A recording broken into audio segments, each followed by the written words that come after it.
What's up, guys? How's it going? Welcome to the stream.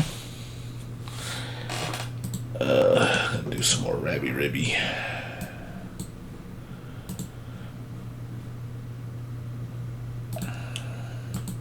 Came a little late. My friends didn't hang out as long as I thought they would. And I'm actually not that tired.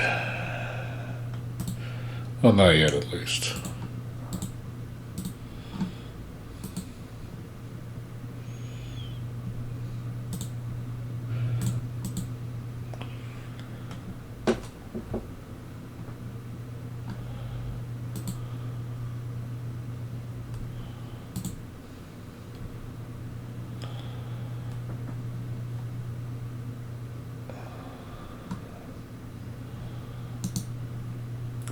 On the Rabi-Ribi. Let's see, Rabi-Ribi. Give me a second. Oop.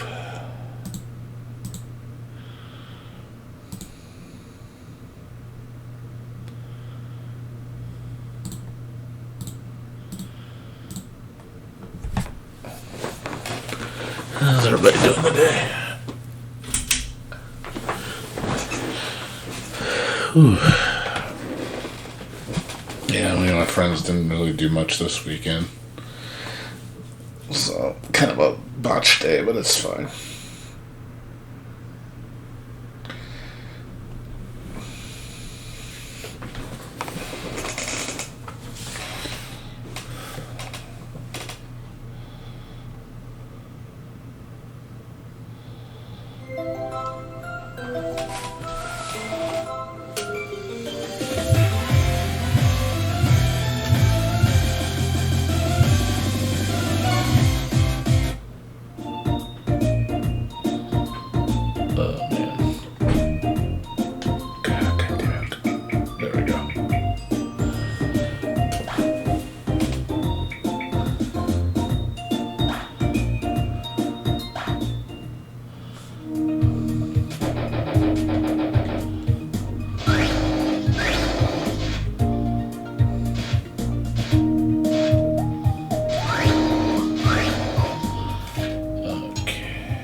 Like I missed a bunch of stuff.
Cannot see.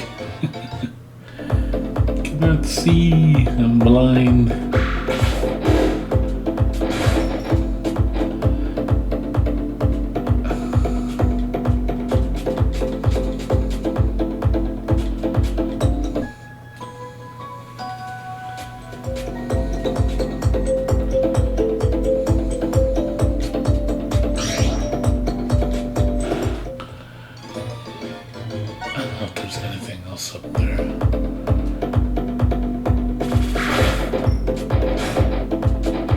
then just go down. I don't think. Go down and then go around. No, I can't. I have to go this way. There you go.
I'm not supposed to be here yet. Let's do this. No, I can't get back up. No. I have to go this way now. God damn it. I'm not supposed to be here.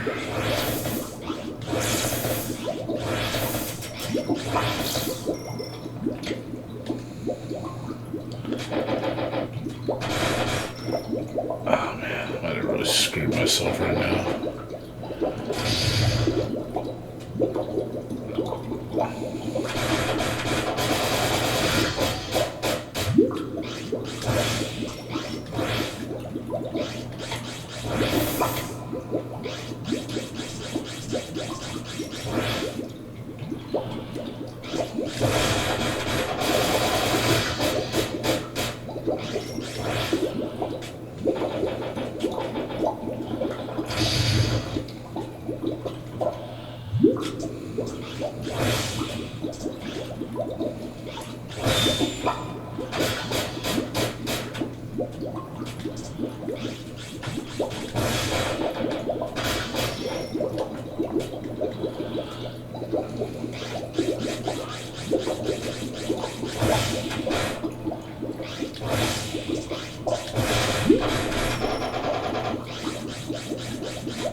There we go.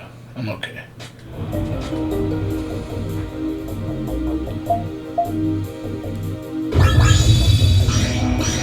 Okay.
comes a daredevil! Here comes a daredevil!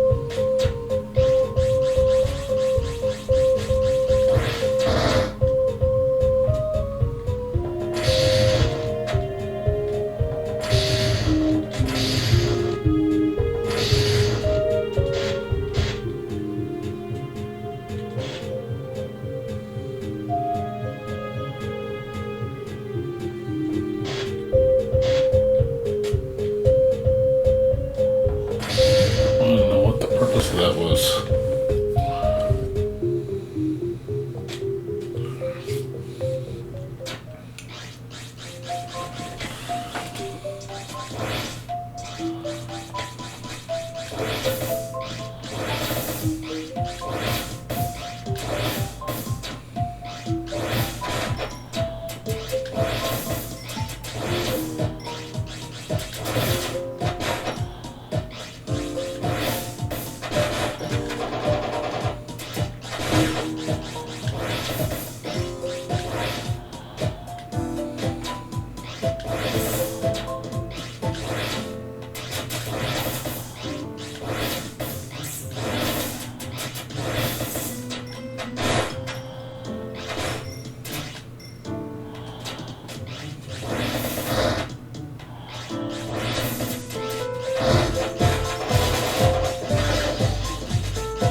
What's up, Yoshi? FF Yoshi, how you doing? Yeah, I love this game. It's one of my top platforming games of all time. Like, I really like this game.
He said, yeah, the best. Yeah, this is my 5th time playing through this game. I've beaten this game several times.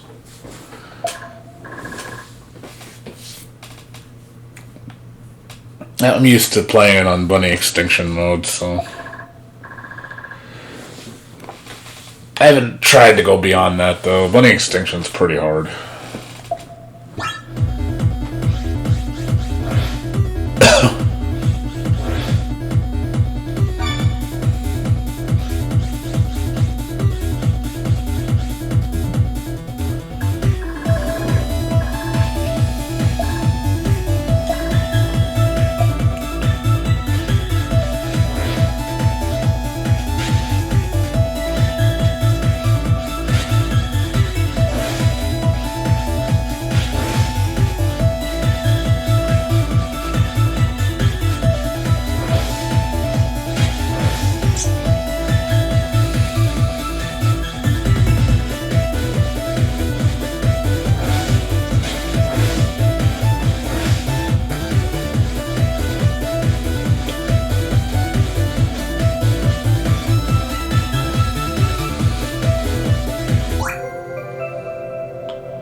I screwed myself. Can I not get out of here? Nope. I'm not supposed to go down there yet. Can't go down there yet. I don't have a double jump. I gotta get double jump before I go down there.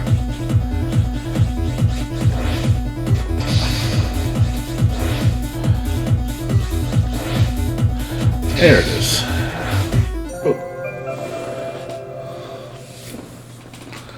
Mobility increase.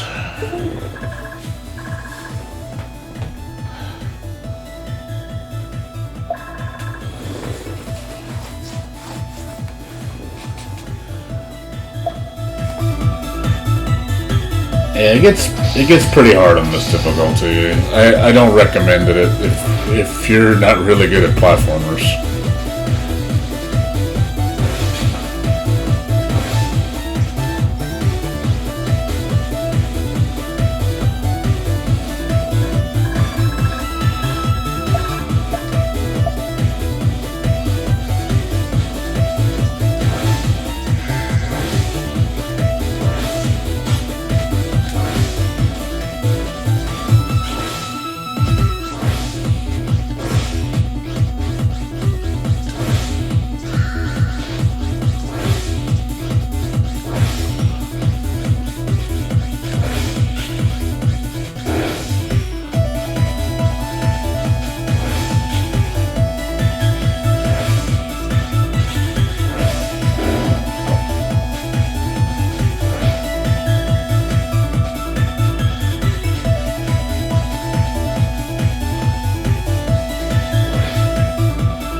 Do you hate wall jumps? I mean, the wall jump part of it? I don't mind that. That doesn't bother me. Yeah. I thought I hit the burst. I wasn't fast enough.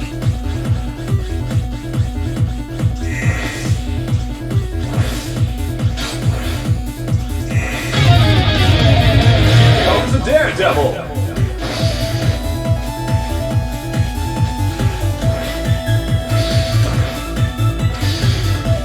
Yeah, I don't have the wall jump now. Hey Yoshi, thanks for the follow. Appreciate it. You take care, dude.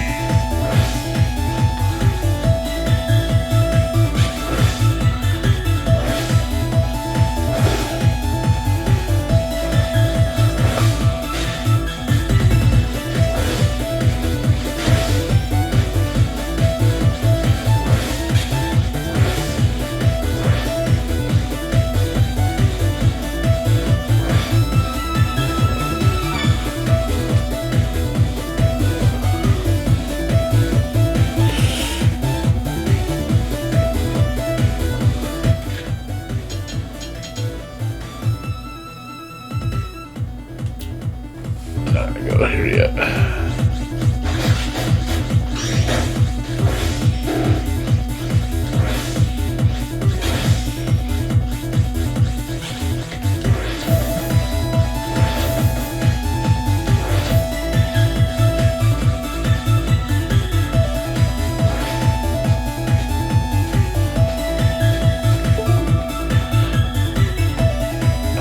Got a fucking controller, man.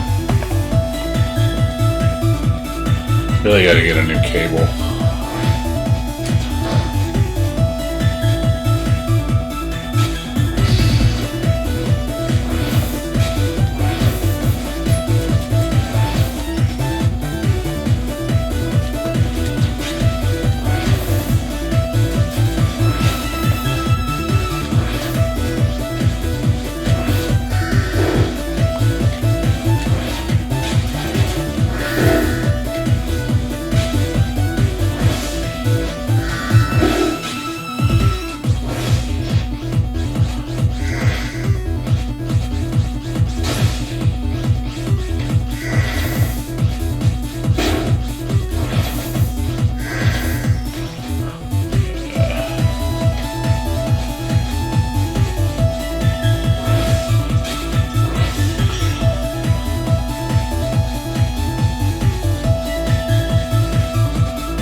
Controller, stop disconnecting.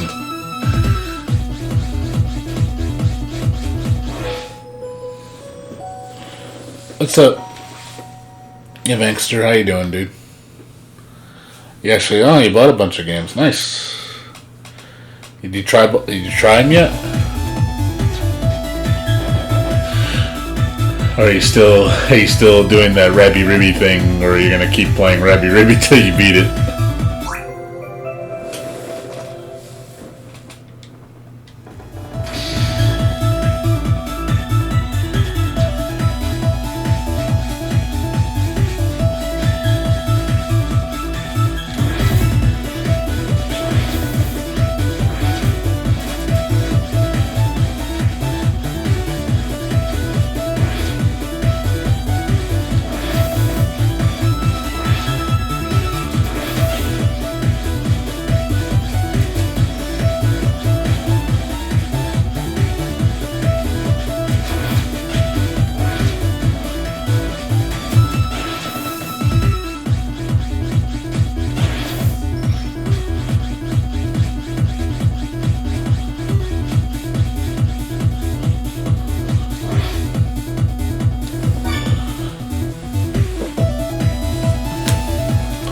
No, I used a controller. How far are you on Rabi-Ribi?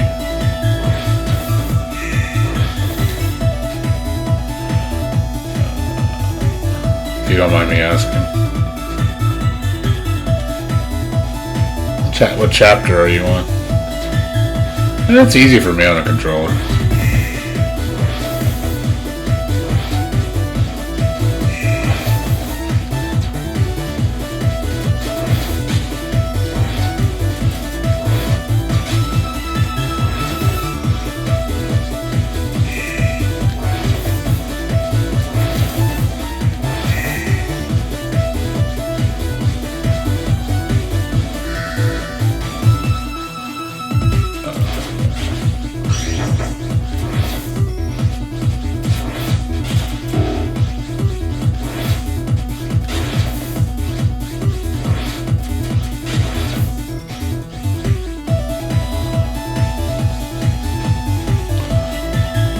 Oh, really? Why did it make you upset? Does the game frustrate you?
Wait a minute. What difficulty did you play it on? Normal?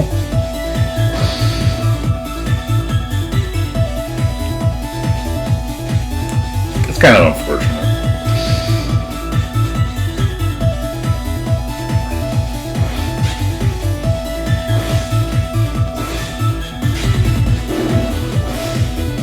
This game's not for the weak of heart.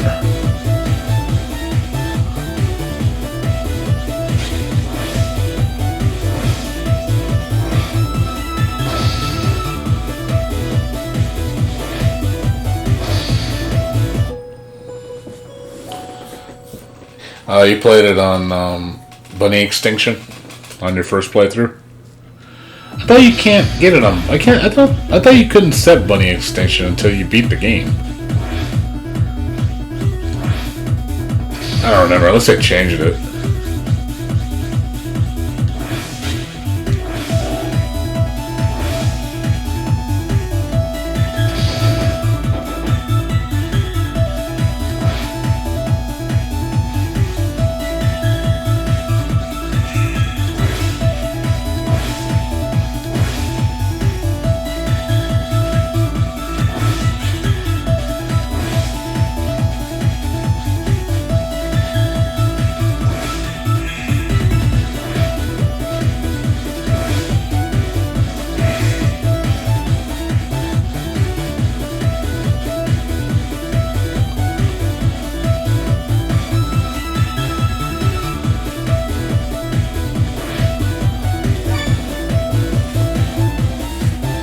So would you play it on hard or Bunny Extinction? I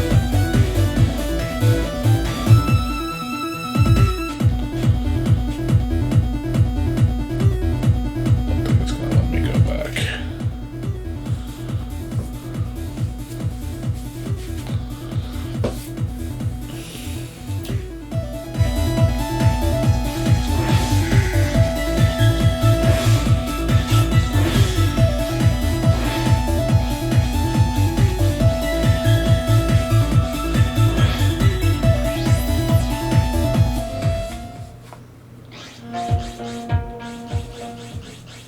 Yeah, I don't think you can. I think you have to earn Bunny Extinction. I think the hardest you can go off the bat is hard. I don't remember, because when I played it my first time, I played it on hard.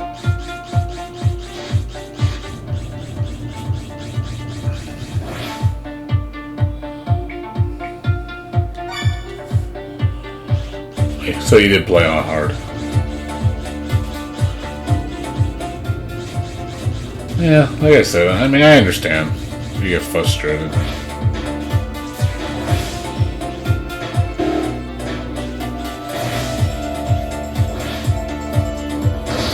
Like I said, it's not for everybody, dude. You need pretty good coordination to play this.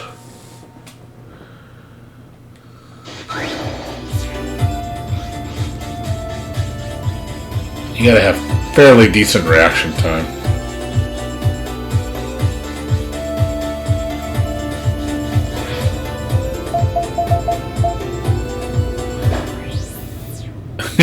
You almost threw your controller? Aw, I didn't know it was that bad for you. Well, you do know I recommend pretty hard games. I don't. There's very few games I recommend that are like stupid easy, unless they're really, really fun. I do like a bit of a challenge.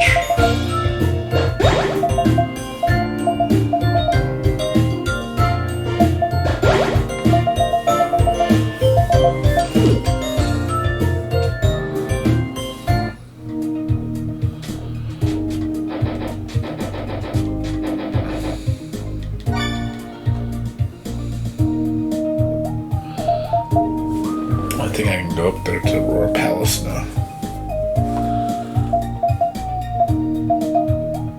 I got the item for the jump. Jump time.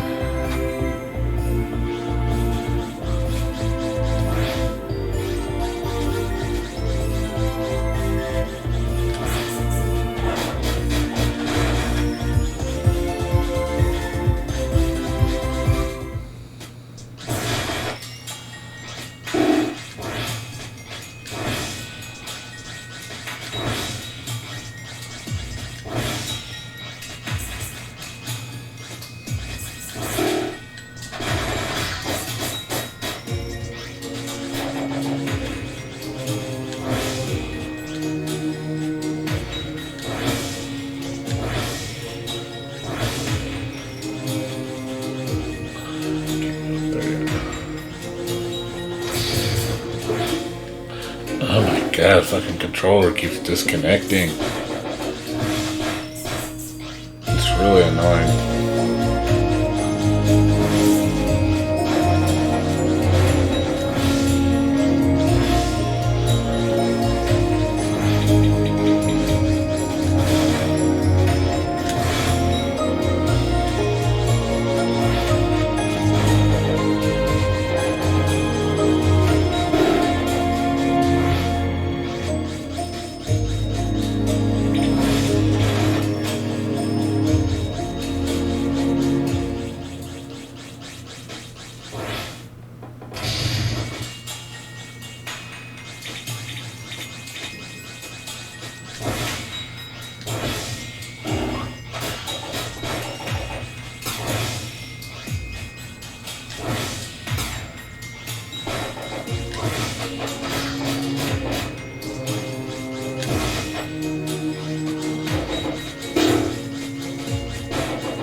Oh, really?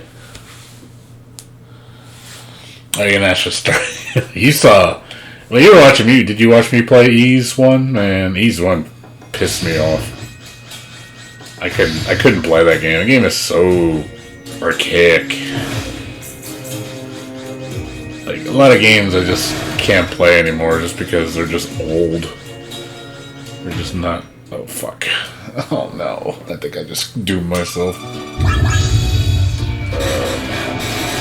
I don't think I'm ready for this.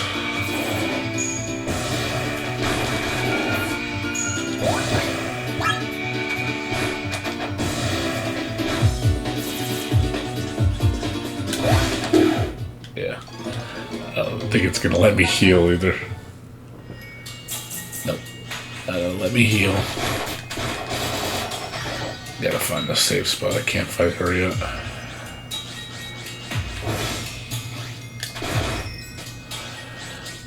Need safe spot.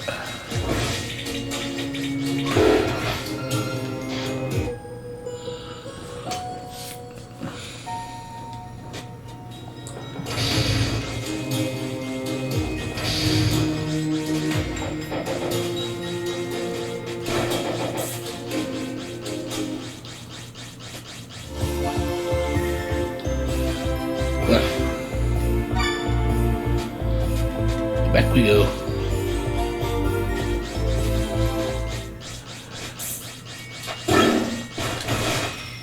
Ark in the Fishdom was kind of a mediocre Ease game. It wasn't really that good.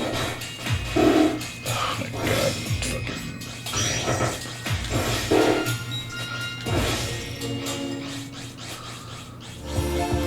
Things hit me so hard up here.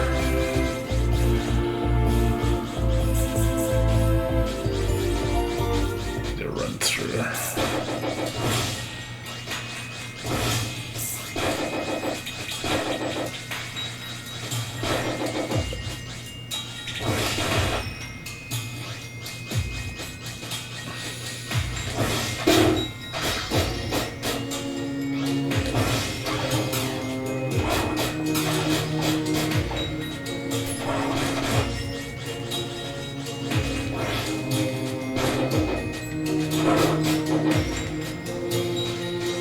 Yeah, the Fishdom, like I said, was not the greatest entry. I didn't really care for the Fishdom too much. I like some of the music. That's with every Ease game, you know? Yeah, these things hit way too hard for my level, man. Like, everything hitting me for so much damage.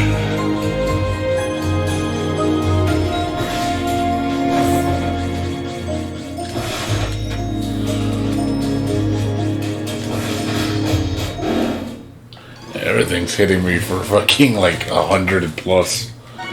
Like, I don't think I'm ready for this area yet. I think I went here like way later, like chapter 4, 5.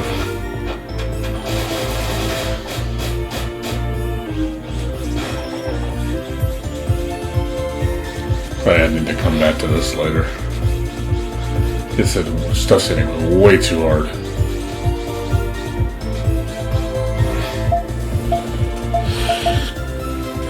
This game, you gotta measure how much damage you're taking, because you go to certain areas, you're like, yeah, you're not supposed to be there. Don't go there.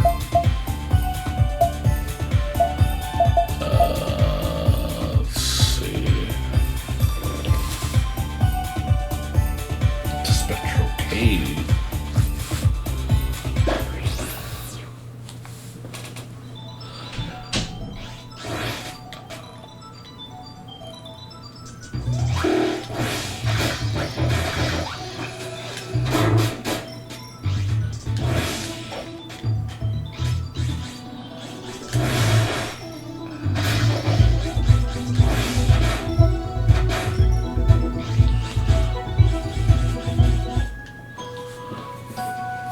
Arm strength.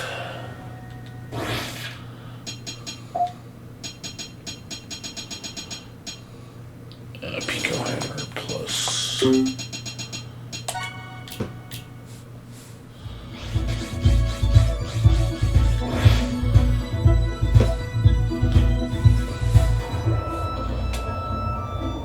Yeah, so what else has been up to, Gangster? Been okay?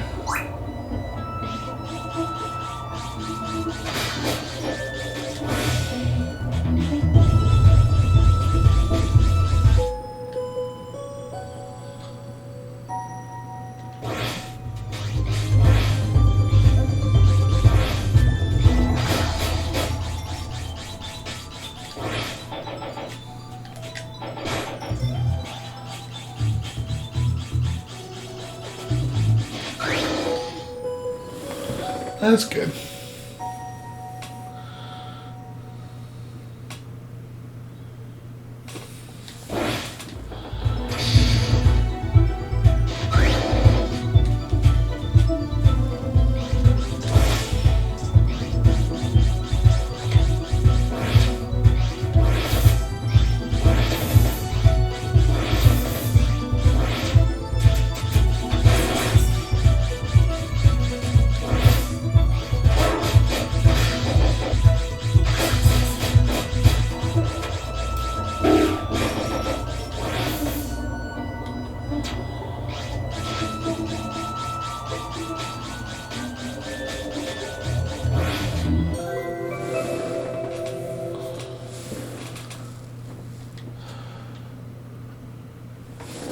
Oh, yeah, they give that occasionally. I get from my understanding, if you don't use like Prime for like a year after you've had a trial, they'll just give you another trial.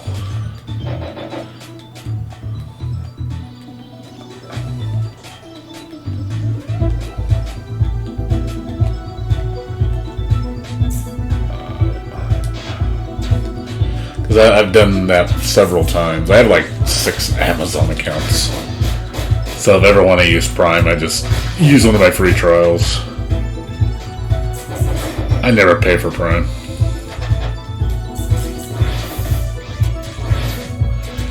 And I just rotate between accounts. Because all they check is the email address. They don't care if it's the same address.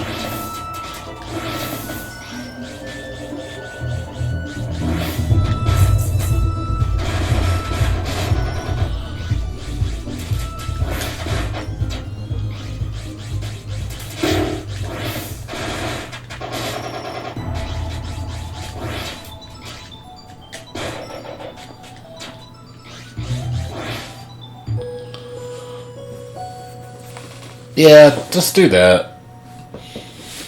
Like I said, I never pay for Prime. I don't think it's necessary, especially with the $25 minimum. I mean, if I was like someone who bought stuff and I needed it ASAP all the time, I was like running a business or something, yeah, I would use, Amazon Prime. But since I'm always buying stuff from there for $25 or more, I always get the free shipping, so I don't really need it.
That's me. I don't like spending money unnecessarily unless I need to. I'm really frugal, so.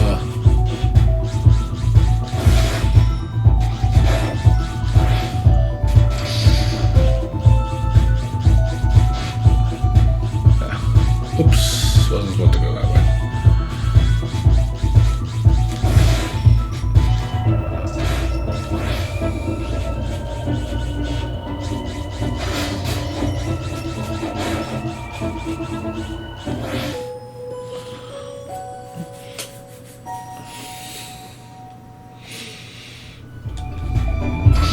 What are you talking about? $5 for the shipping. What are you talking about?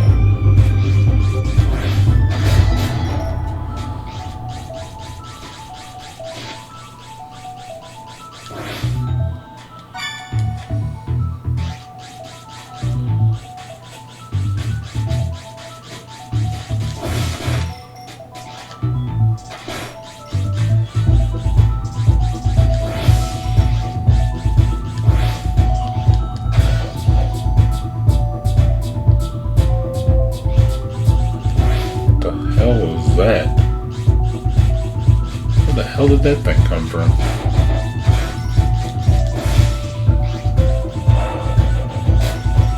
That was weird. I've never seen that before.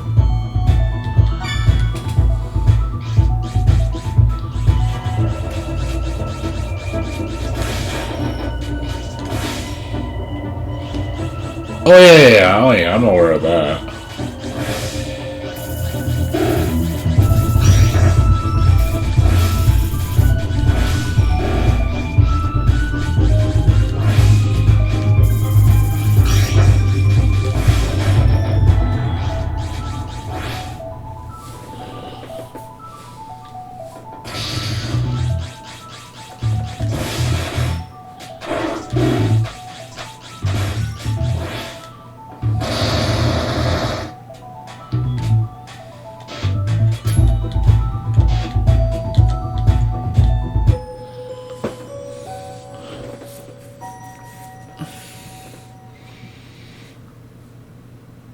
Oh yeah, of course. I mean, you're paying for a service, so... I thought you were saying they were changing the free shipping program for $25 to meaning you have to always pay $5 no matter what you buy.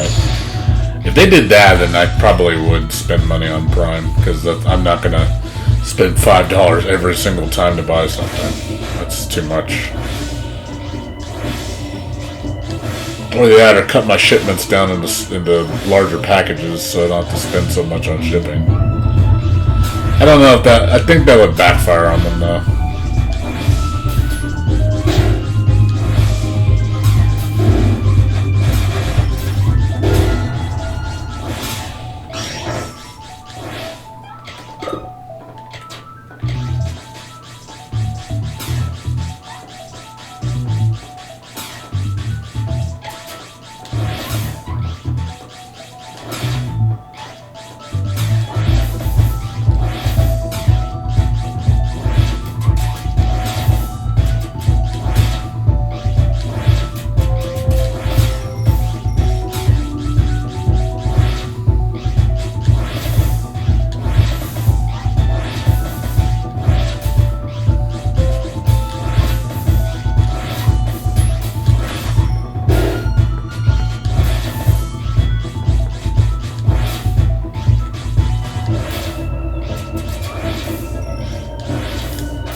God damn. Damn blue ones do so much damage.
Yeah, it's a.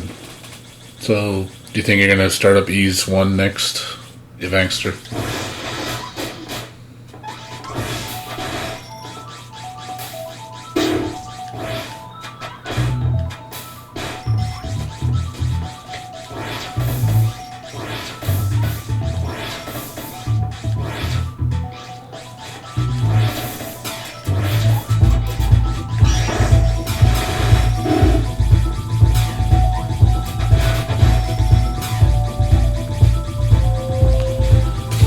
You're never gonna beat Rabi-Ribi, so you don't even wanna try because it just pisses you off.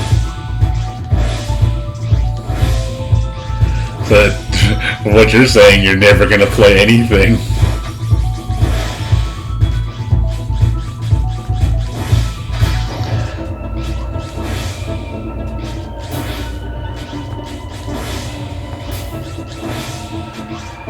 The way I see it is like, man, if a game's not fun to you, dude, or you're not enjoying it, or it's too much for you, then don't play it. Like, don't feel bad because you can't beat Rabi-Ribi.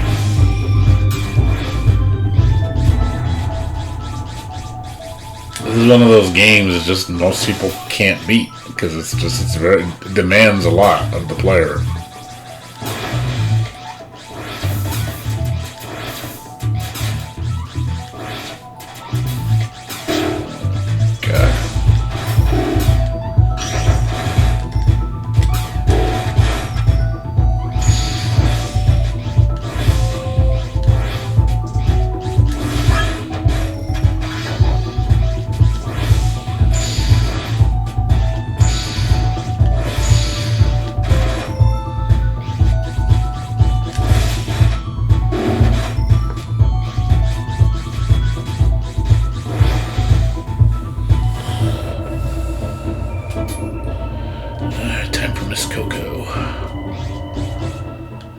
Miss Coco.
Yeah, I'd say E1's the hardest to use.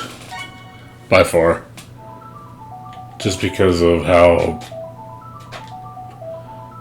archaic it is.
My controller keeps coming undone all the time. Really don't know why. Wish I could fix that issue.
Yeah. I know. I'm stuck on this fight though. I can't get out. So I have to beat this fight to progress. There's no way out. I think I'm a little under level for her. Not doing much damage.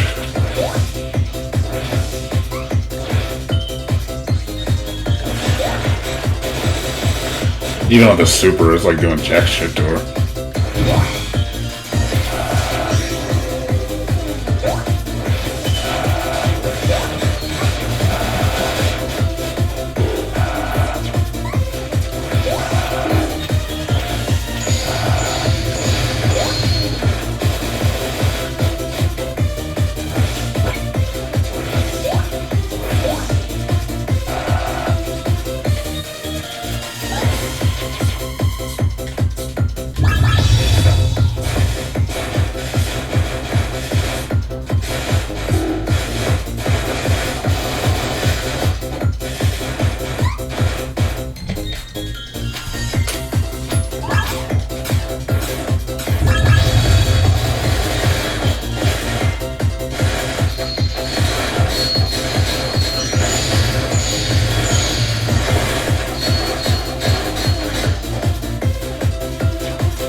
Yeah, those things are like so hard to dodge because they stack on top of you.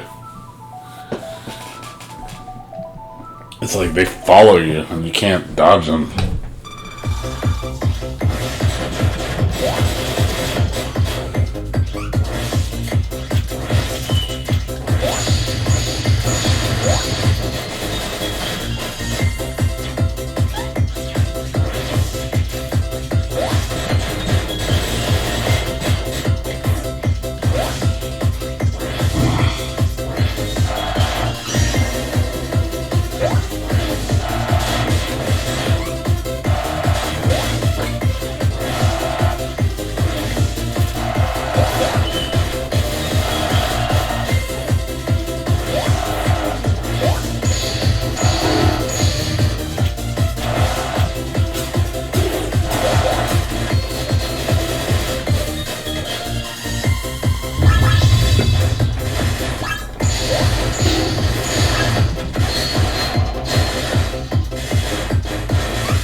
And my controller went out again.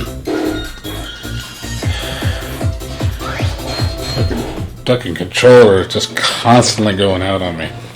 I don't know why it does this. It's so annoying. Like, you just hear it disconnect, just constantly disconnecting. I don't know why. Like, I'm in the middle of doing something and disconnect, won't can't establish connection. I don't know why it does this all the time. Like, it's been doing it so much lately. It's really annoying. I'm gonna try changing cables. And this cable is like super short too.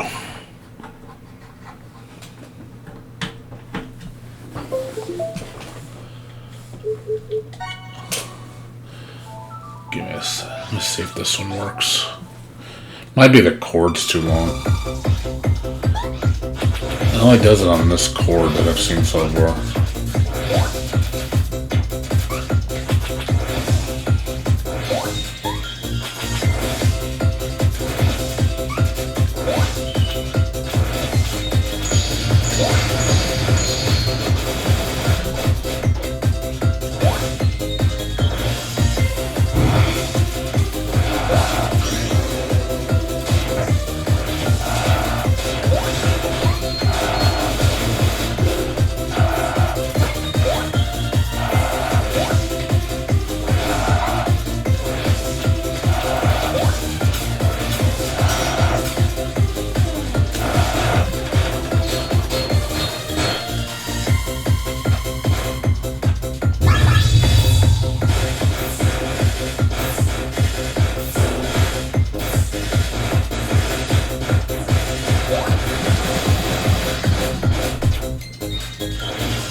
Nah, I think it's something to do with the cord.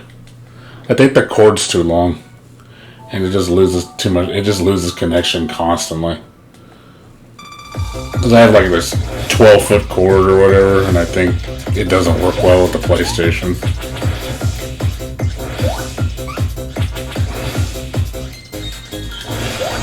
It's not like 12 feet, it's like 7 feet long.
Took all my life from that heal.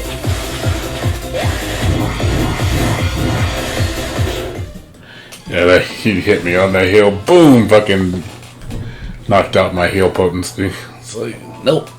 It's like, you're not gonna heal. Gonna knock you down half life if you heal.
Nah. I'll never buy an Xbox controller. I'm fine with my PS4. I don't like playing on Xbox controller for platformers. I don't like the D-pad at all. If I'm playing like third-person shooters or something, that's the only reason.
What's up, Jerry? How you doing, dude?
Doing alright, just usual stuff.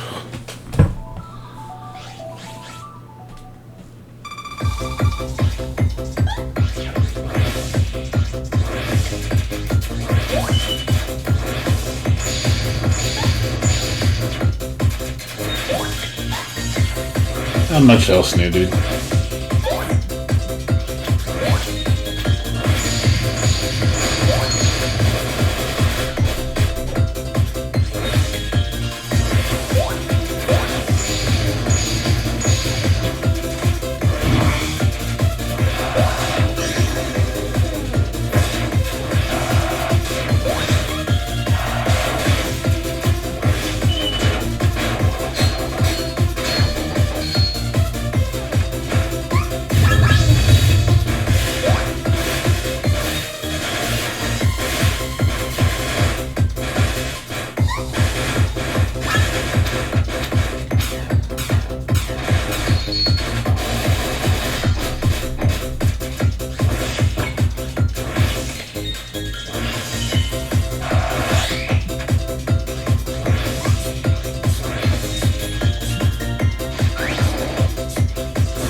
Ew. This is what you're going to be doing a lot. Like, for 10 hours. I mean, I think one boss I took literally 5 hours beating. Like, you will be doing this a lot. Just because of how hard it is. Because there's no, it's not a predetermined pattern. It's all RNG. So if the boss wants to do any attack it wants to, it's going to do the attack it wants to. It's not like Mega Man where it's always the same script. The boss does not follow a preset script. So it'll do any attack it wants to at any time. So that's what makes it really hard, because you have to know all the attacks like the back of your head. There's like, some bosses have as many as 50 attacks. So you really have to memorize a lot of stuff.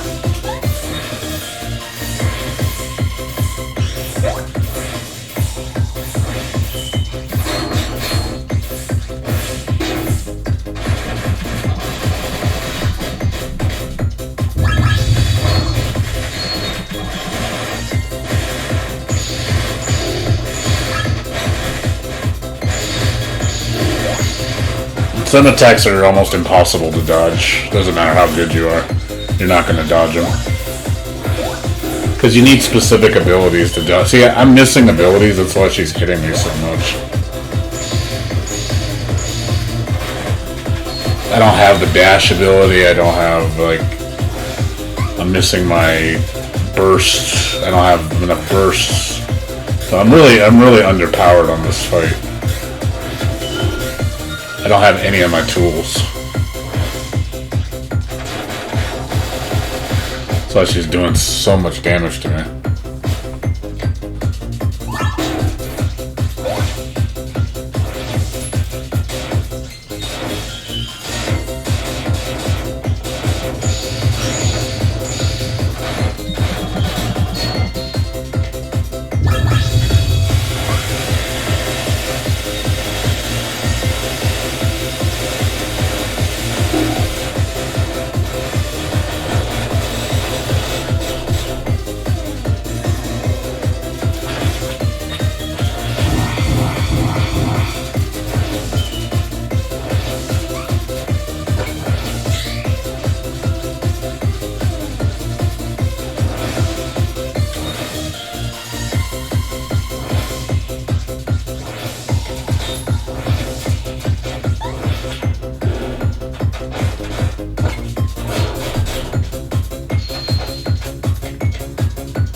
Oh, I know.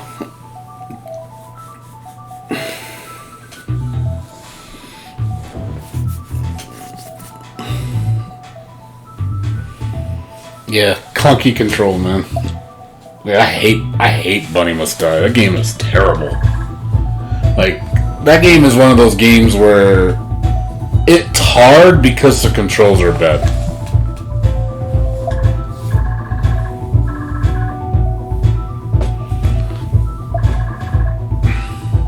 Like, I hate games like that.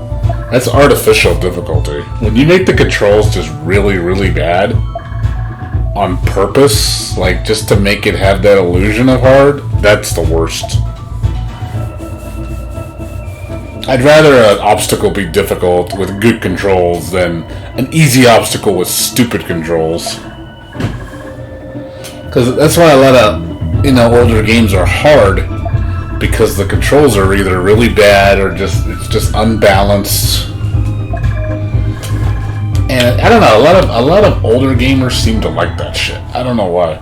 Because they like that artificial difficulty. I don't know why.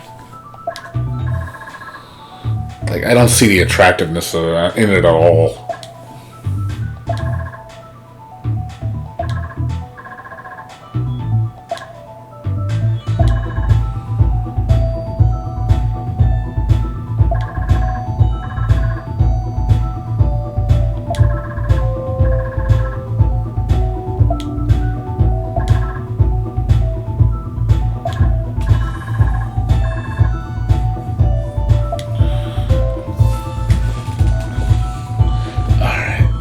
Out of the way.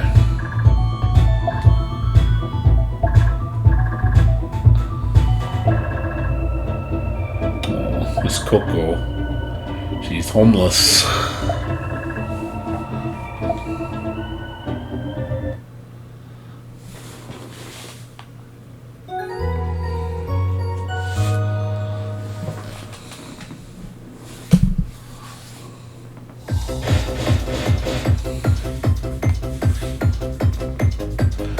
Shadows.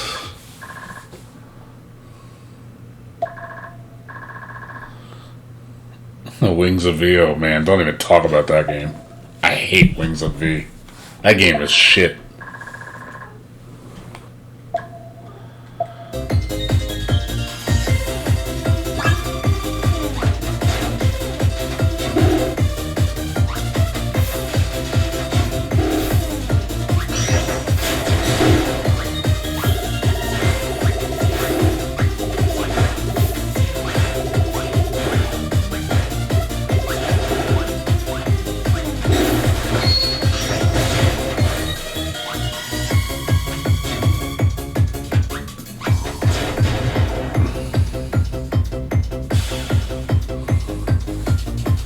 Yeah, it's really bad.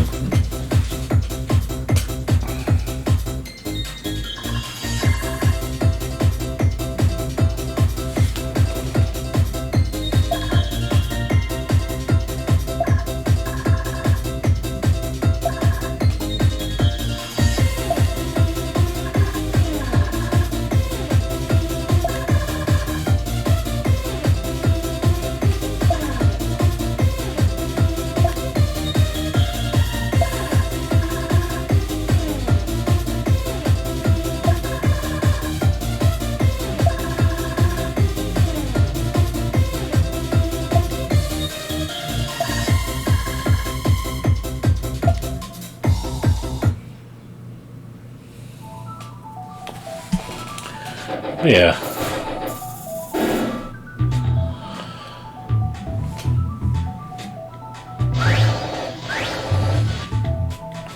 At least in 2 days I'll be having a new game to play finally. Finally something new to play. As much as I love the games I play, it's just like I want to play something new. Need something new to play.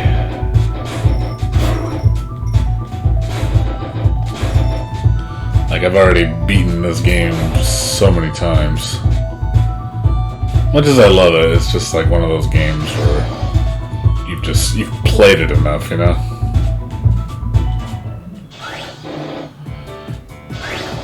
Just wish, you know, I am looking forward to the sequel, though. The was it Bunny Girl? Or, like, no, Rabbit Girl? I forgot what it's called. But it looks like a little... She looks like a little, I think, yeah, it's like Love Bunny, I think it's called. I think that's going to be the name of the game, Love Bunny, and that looks really good. It's basically like a more HD version of Rabi-Ribi. But that's the next game that they're working on.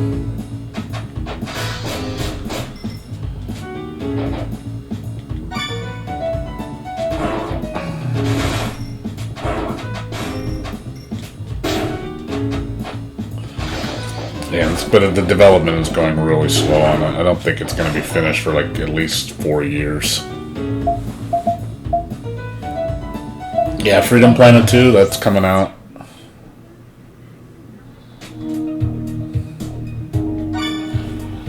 Yeah, Freedom Planet's definitely...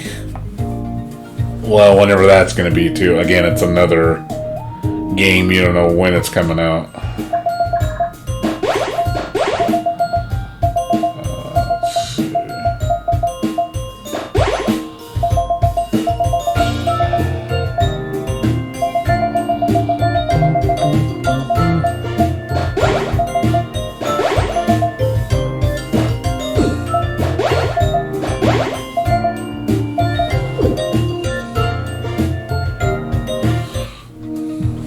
Yeah, but there's no word on Freedom Planet. They updated the demo recently. I don't know if it actually adds anything. I wanted to check it out, actually. Let me go play a different game. Alright, that's enough Rabi-Ribi. Like I said, I've beaten this game so many damn times. I'm just doing it because I'm bored. Let me see if let me look at the demo. I really don't think they changed much, but let's see. Freedom Planet. I think it's Freedom Planet 2 or Freedom Planet.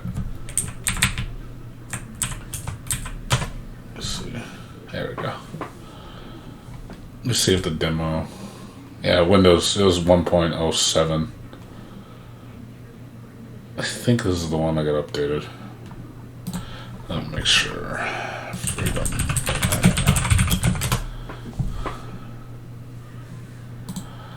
Let me see if it's the same one. Yeah, 1.07, yeah, so that's the latest one.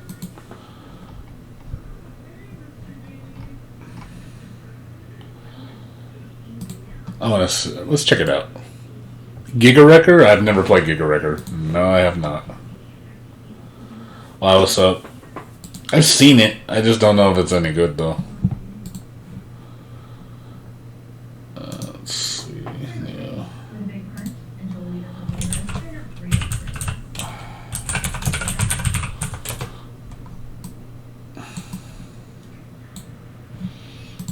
Let's see if it reads my controllers.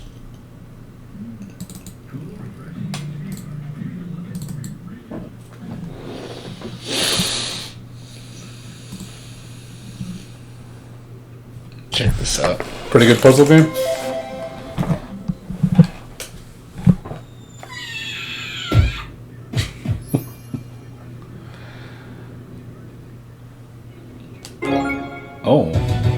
Oh, the menu looks different.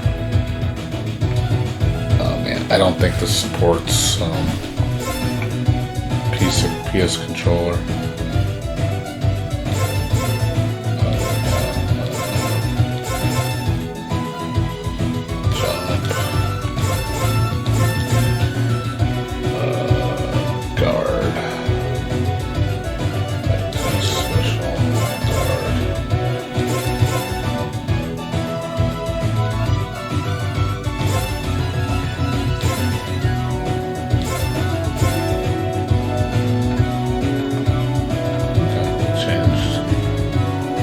Yeah, the menu looks way different now. It's a lot more vibrant.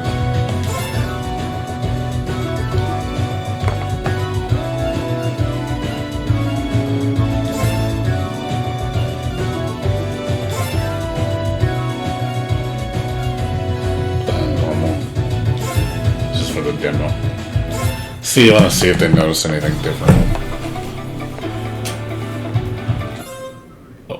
Why is start on X?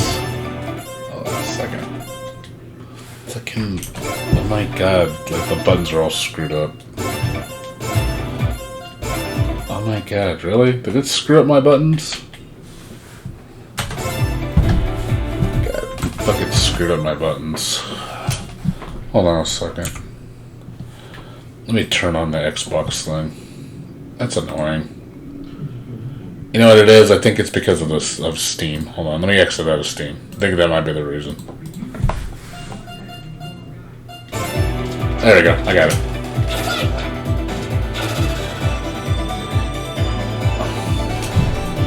Oh, animations are new. She has new facial animations.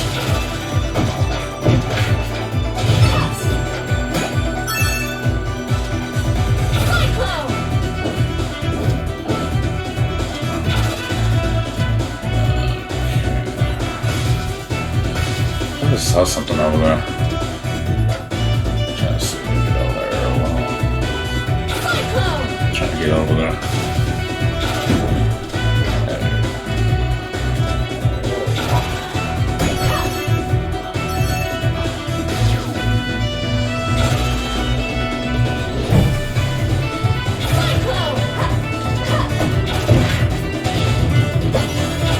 Oh, that looks better.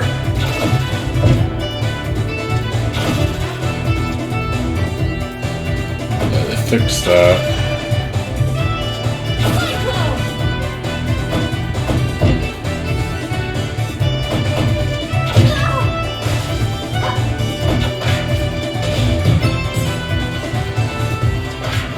Trying to use the parry, see how that works now.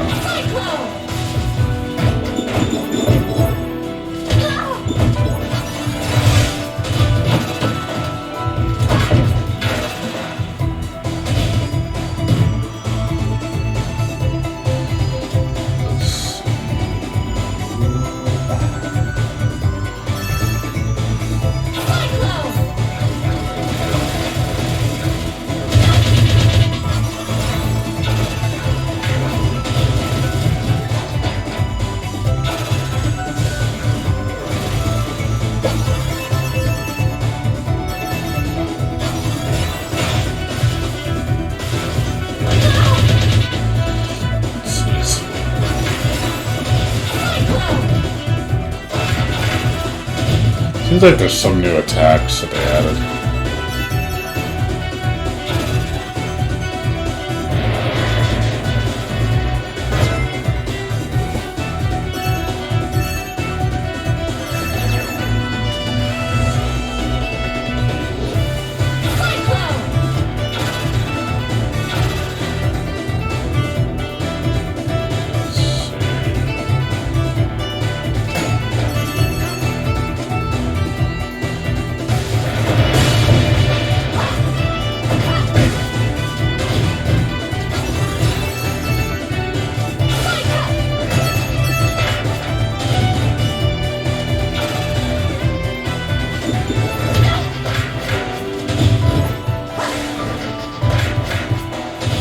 Trying to figure out how to do the parry. I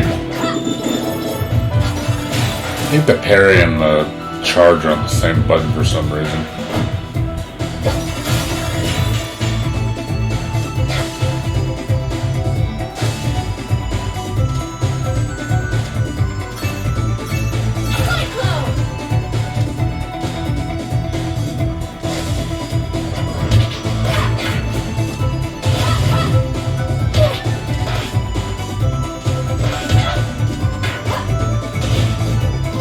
Trying to do the parry, but she keeps running.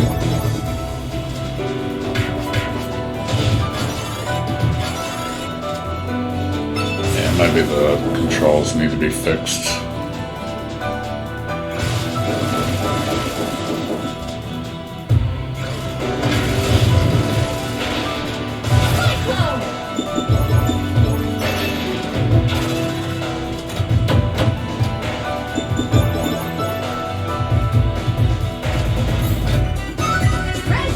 Oh, that's neat.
This is neat. They redid that.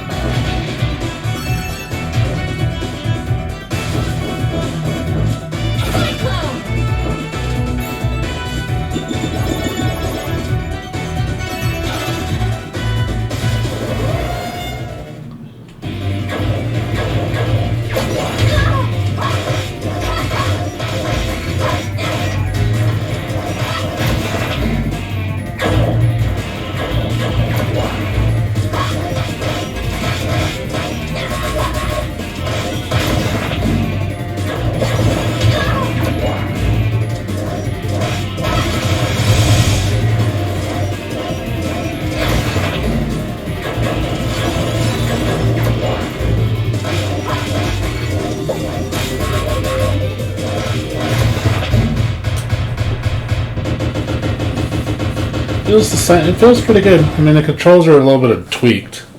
I can see the visual improvements.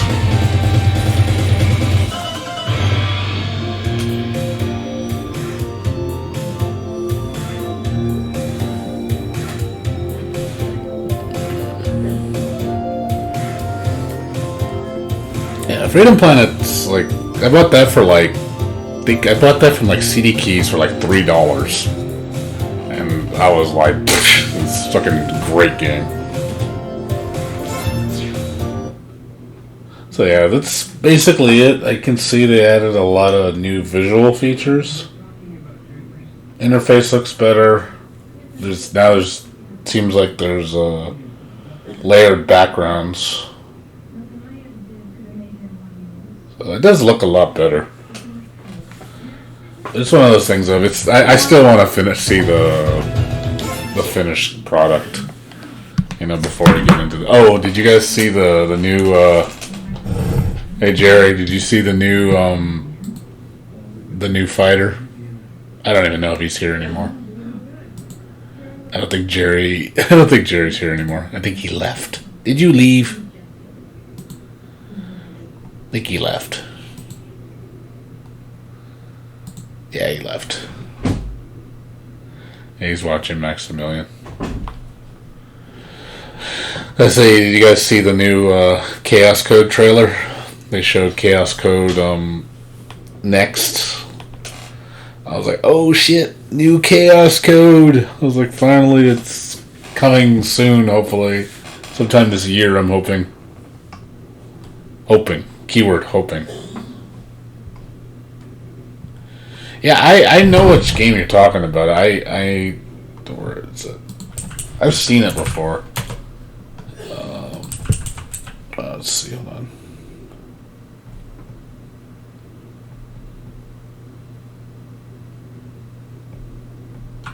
Let's see.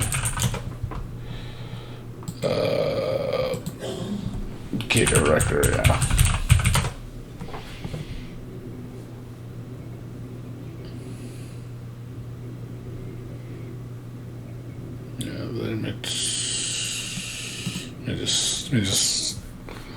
I'll watch it, but I know which game you're talking about. More exposed than ever. This game, right? Talking about this game, right? I looked at it. It's like it looked kind of neat.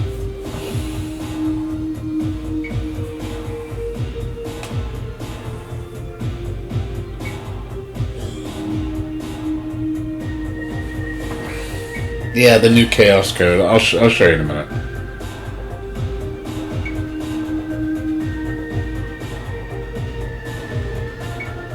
I'm trying to see. I like the art. Let's see. Let's see what the gameplay looks like.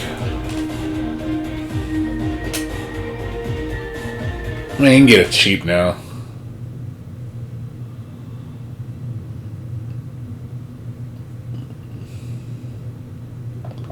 Is that what it looks like?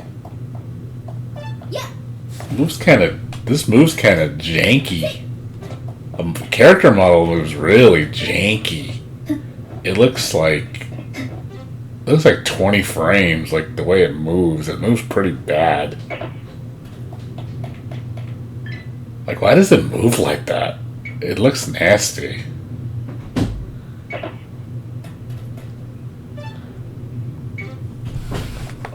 I don't like the way it looks. Like, the way it moves, it doesn't look right.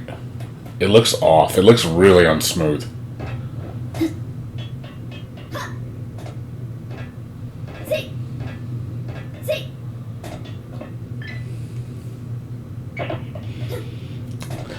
Visually, it's like it's okay, but yeah, the movement really makes me not like it. I don't like the way it moves at all.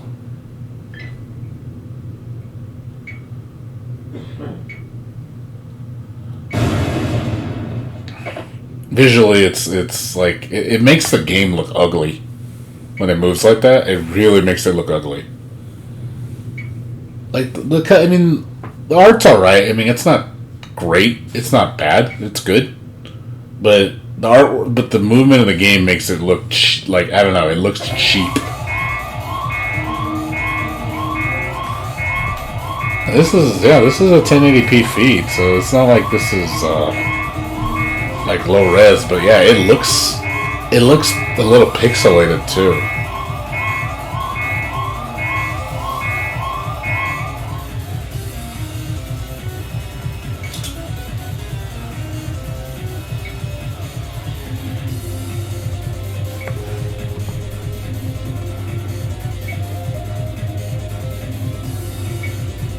Get to the next gameplay segment. Like, that looks nasty, dude. This looks nasty. Why does it look like that? Like, the sprite work looks really bad. Like, if you look how, like, low res it looks, it's like, ugh. Like, it looks uglier when you zoom in. It looks really ugly. I don't know why it looks like this, but it doesn't look, ugh. I don't know what's up with these graphics.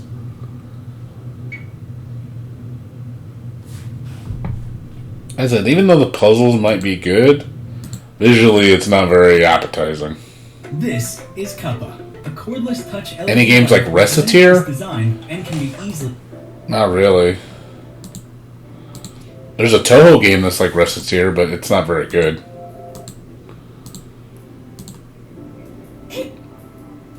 Like, yeah, the animations look really bad. Like, they just look cheap. It looks like this game was just not... Like, it might have interesting concepts, but the execution looks really bad.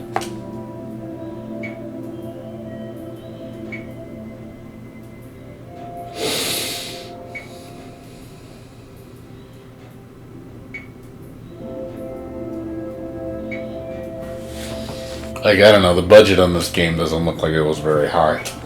Looks like they cheapened out on the game a little bit.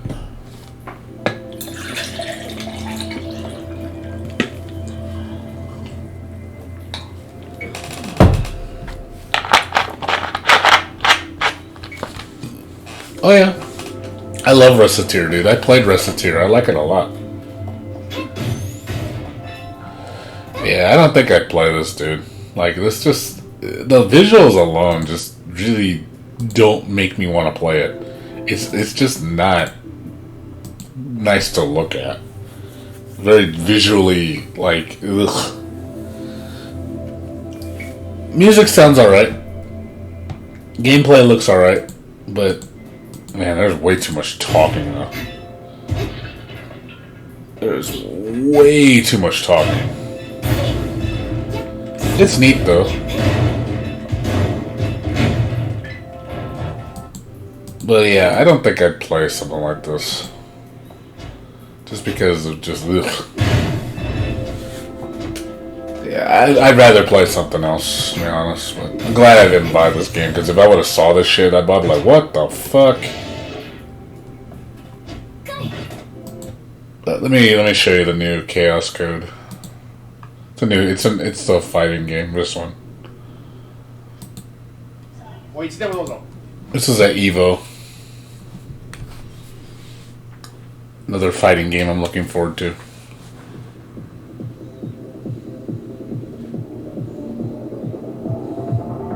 Looks really good.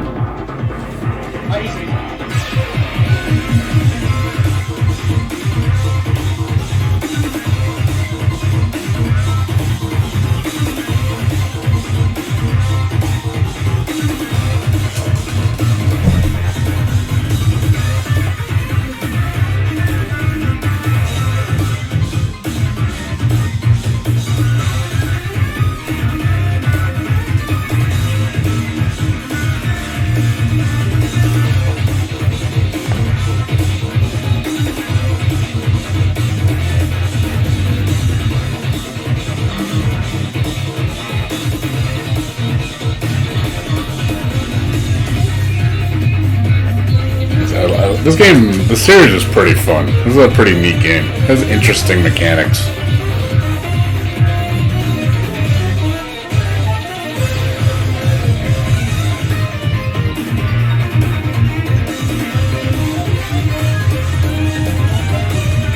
Combo system looks so crazy now.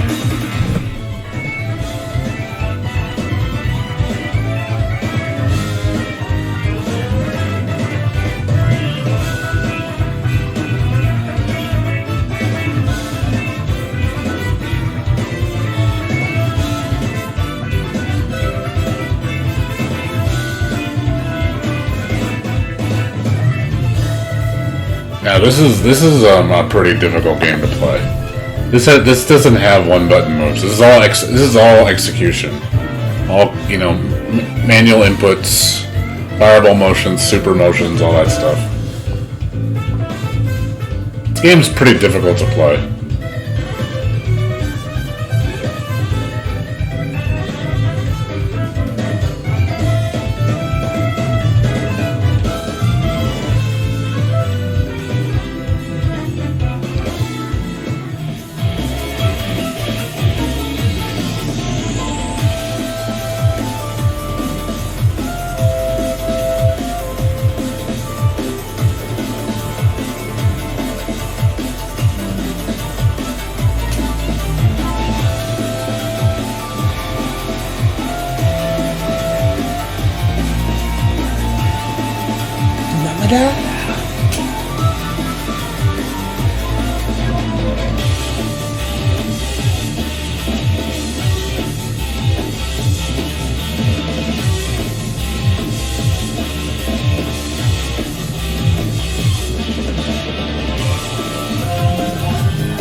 Yeah, it looks really good though.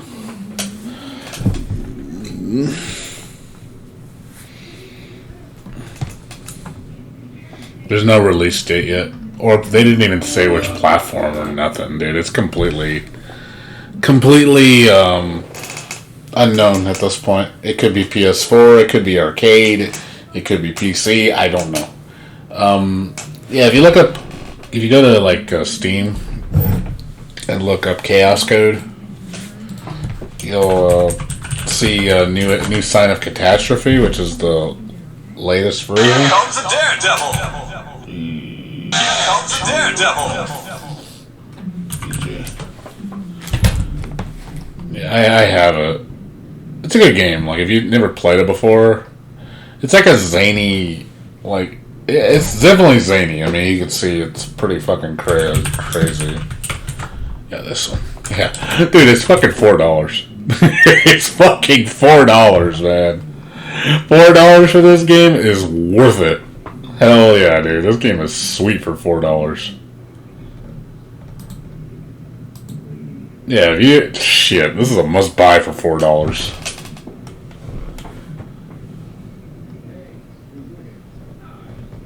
Yeah, if you don't have this game, pick it up.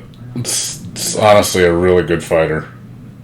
It's got custom color, fucking make any color you want. That alone, I think, is an awesome feature. Not many fighting games do that. Not many fighting games do that anymore. It's a good game. Yeah, but yeah, this one came out back in 2017, and the new one's 2020. So it's been a minute. Like they haven't, like I said, they've been pretty quiet about it. They haven't really talked much about it. Oh, Icy?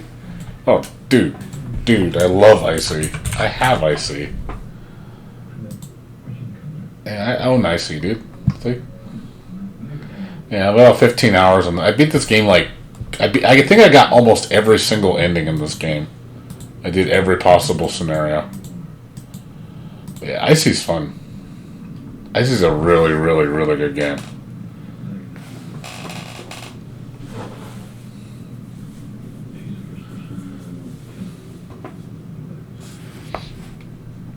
Yeah, Icy. It's short. It's not very long. It's like 1 to 2 hours long. It's pretty damn short.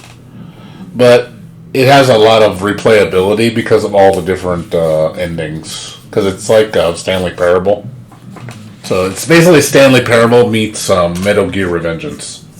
That's like the best way to describe it. Also, speaking of Icy, is a Chinese game. Did you ever play that Bright Memory? Did you ever play this? I don't know if I remember showing you this game. This game? You ever seen this one?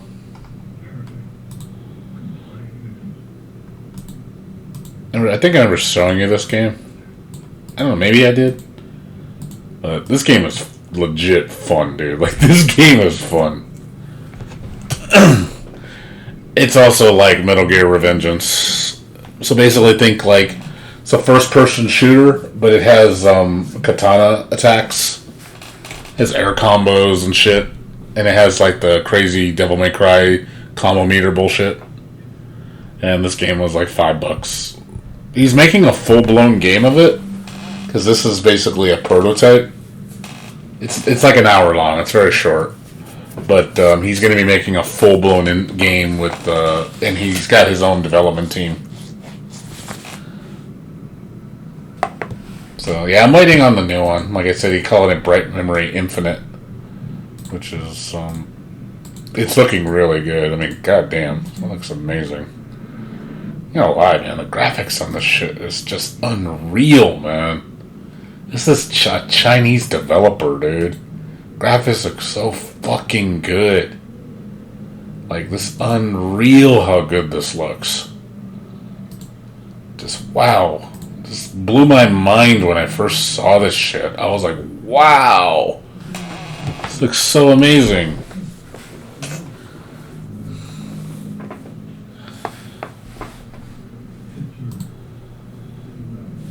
Yeah, this guy is very, very passionate with detail. You can tell he's got talent. So yeah, I'm definitely... I don't know if people that bought this game... Oh yeah, there you go. All Bright Memory Early Access will get Bright Memory for free. So, hey, why don't you buy it, because you're going to get the complete version for free!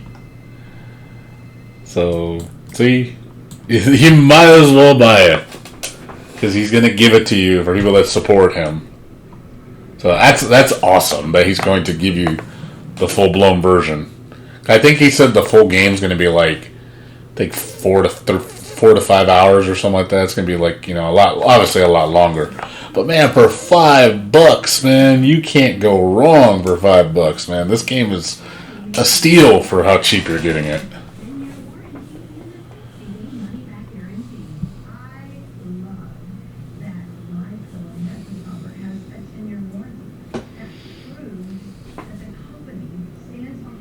Yeah. It says right here, look. See? All Bright Memory Early Access will get Bright Memory Infinite for free.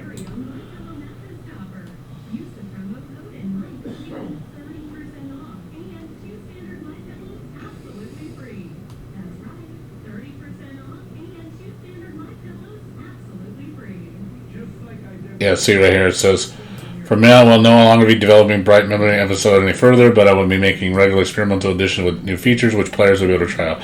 Once development for Bright Memory Infinite is complete, it will be distributed as a separate game, but those who have already purchased Bright Memory episode will receive 100% off discount coupon for Bright Memory Infinite prior to its release. So yeah, he's going to give you the full game if you buy the episode 1 version. So there's no reason not to buy it. It's just, you're just basically helping him out so he can get this game. I'm just shocked he's going to be selling it for that cheap. You know, my guess is probably when the real game comes out, it'll probably be $10. So you're probably going to get it for like half off. So I think it's worth it, because we already seen how promising it is. I was impressed. For just the 1 hour I played, I was truly impressed. And the music is hype as shit, dude. I love the soundtrack. It's really good. So, this is something you might want to buy. If you're interested in my opinion. Like, I know you've been buying a lot of games, so games I recommend you should buy.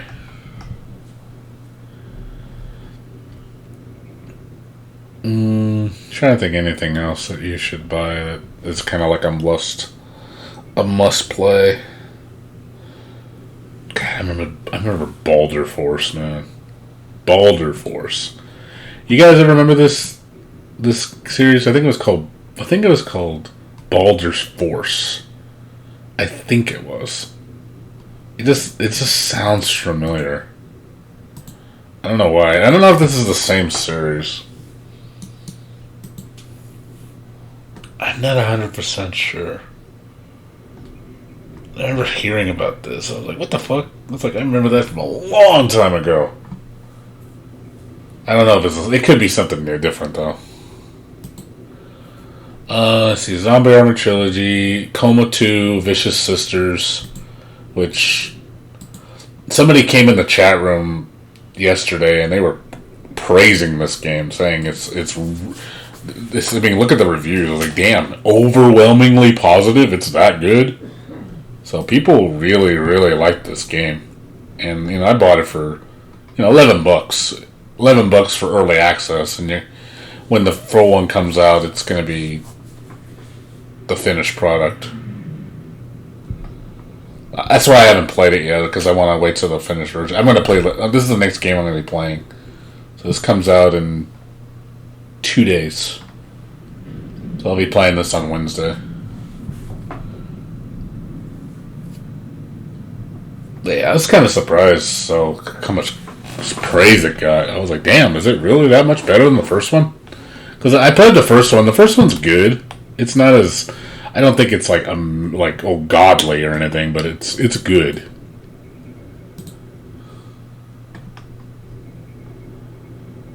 Let's see. Let's see, Coma 1. Where the hell's Coma? Coma. Yeah, Coma Cutting Glass. They have a new one called Coma... Coma's Recut, sorry. This one. Yeah, this one, it's okay. Like, it wasn't bad. It had problems, though.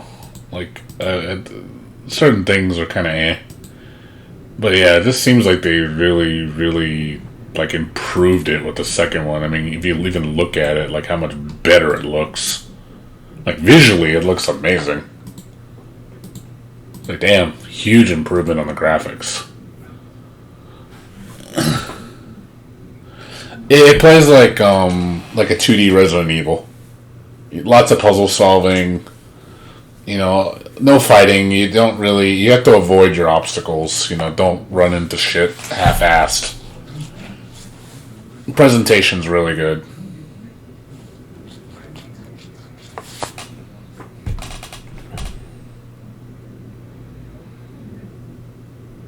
Yeah, I enjoyed the first one, though. It had some problems, though, but it looks like they fixed them in this one. But I was kind of surprised just seeing how much, 98% is pretty damn impressive. Because the original one, it was 85. So this got way higher score.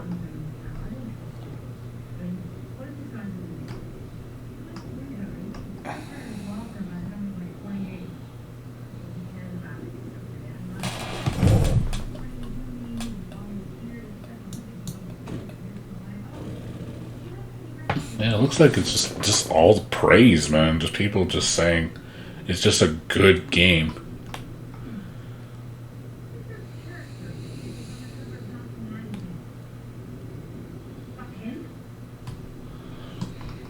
But we'll see.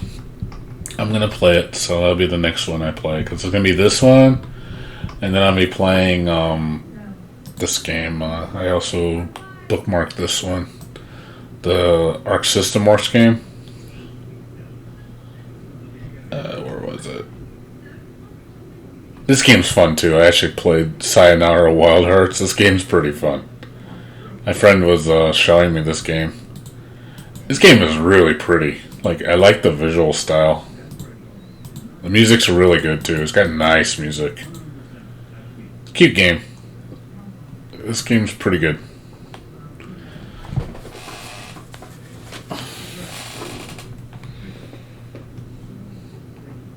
It's a racing, it's like a racing rhythm game, because you ride on a motorcycle and you collect the gems and stuff, and it's like rhythm. It's like a rhythm game. So really, really cool. Surprised me how good it was. Like I was like, oh, this looks pretty cool. Yeah, Code Shifter. This is the one I'm playing on the 29th. So it's basically Guilty Gear, Blaze Blue, Double Dragon, River City Ransom. It's got River City Girls. It's got a couple other characters from other various games, but it's basically like Our System Works. Sprite-based, like 4-player beat 'em up. So it has like an adventure mode where you like collect characters.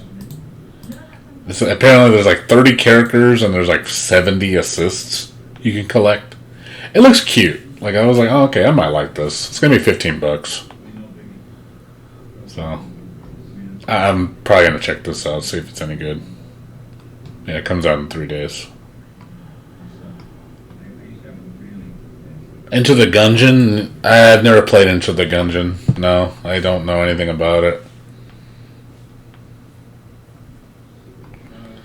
But I know what it is. Yeah, I have it, so.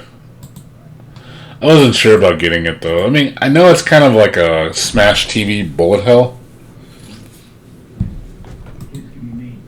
That's basically the best way to describe it. It's like Smash TV, but it's like bullet hell.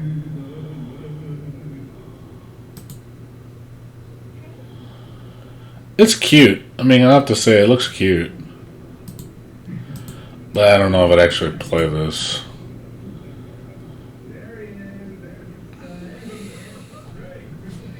I don't know. It's like $7.50. That's not too bad.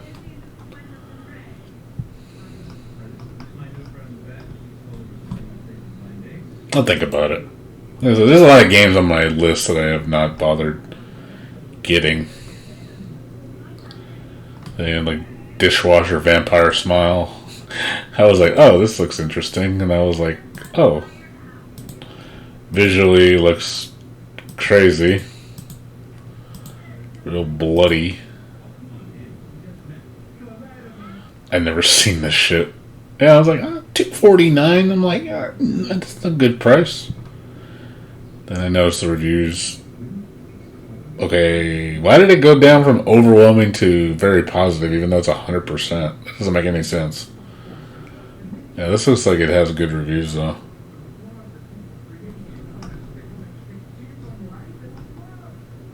It is a good price, too. $2.49 is pretty cheap.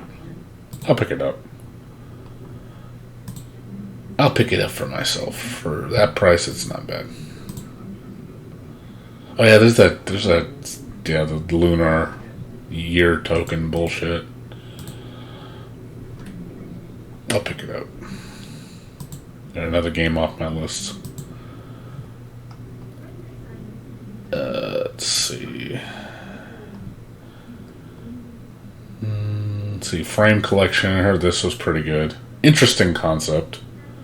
Shadow Warrior 2. My friend said this is really good.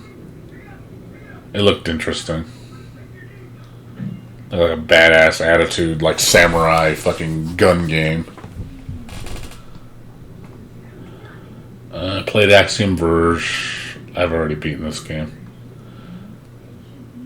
Let's see. Beat Finding Paradise I have. Copy Kitty, I watched the creator of one of the developers for Rabi-Ribi play this game. Looked interesting. Really, really chaotic. Rad Rogers I still haven't played. Twinkle Star Sprites is a cute game. But probably not something I would really play that much. It's kind of old. Let's see. Dragon's Dogma. I'm waiting for it to get cheaper. Time Spinner. I'm waiting for it to get cheaper so I can just own it. Darius. This game needs to be like $10. It's so old. Like it's fucking 4 to 5 years old. Why is it still $25? And all the DLCs like stupid expensive. I don't get why they don't lower the price on it. Like, geez, the game's old. Oh, you got Axiom Verge free on that? Nice. Yeah, that's the way to do it, man. Yeah, see, like I have like 16 games on the Epic Store that are free. I got it when they did that Christmas thing, the 12 days of Christmas. I grabbed all the games that I could.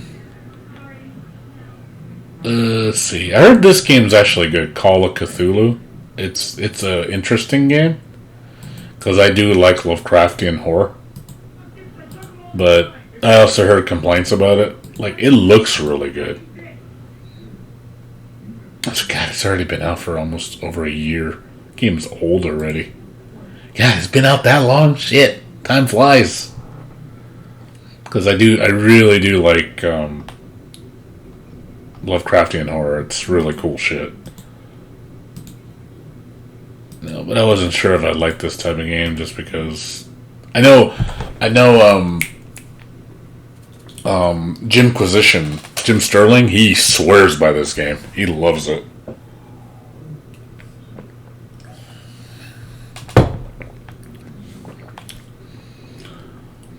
Well, I'm gonna wait for this to get really cheap. Get that for like $5-10. I'll pick it up and check it out. And it's Secret. Hob, I heard, is pretty good. Strania looks cool. I've never played the Angry Video Game Nerd. I heard these games are like masochistic hard. Might be up my alley. Phantom Brave. I played this game. Like, it's cool. But yeah, it's kind of aged.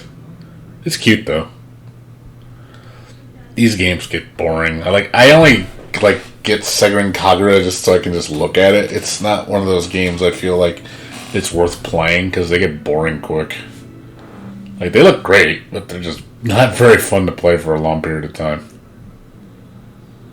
Yeah, Hellblade is an excellent game. Have you played Hellblade, dude? Have you played this game? This game is really fucking good. I sat through an entire sitting playing this game. And when Village Bear had it, he has it on his share library, and I streamed this entire game in one sitting. I was so glued to the TV that I couldn't to my screen that I didn't want to stop playing. I had to dude, I got to beat this game in one night. It took me like 10 hours. I streamed this game for like 10 hours straight. I think it was 10 hours.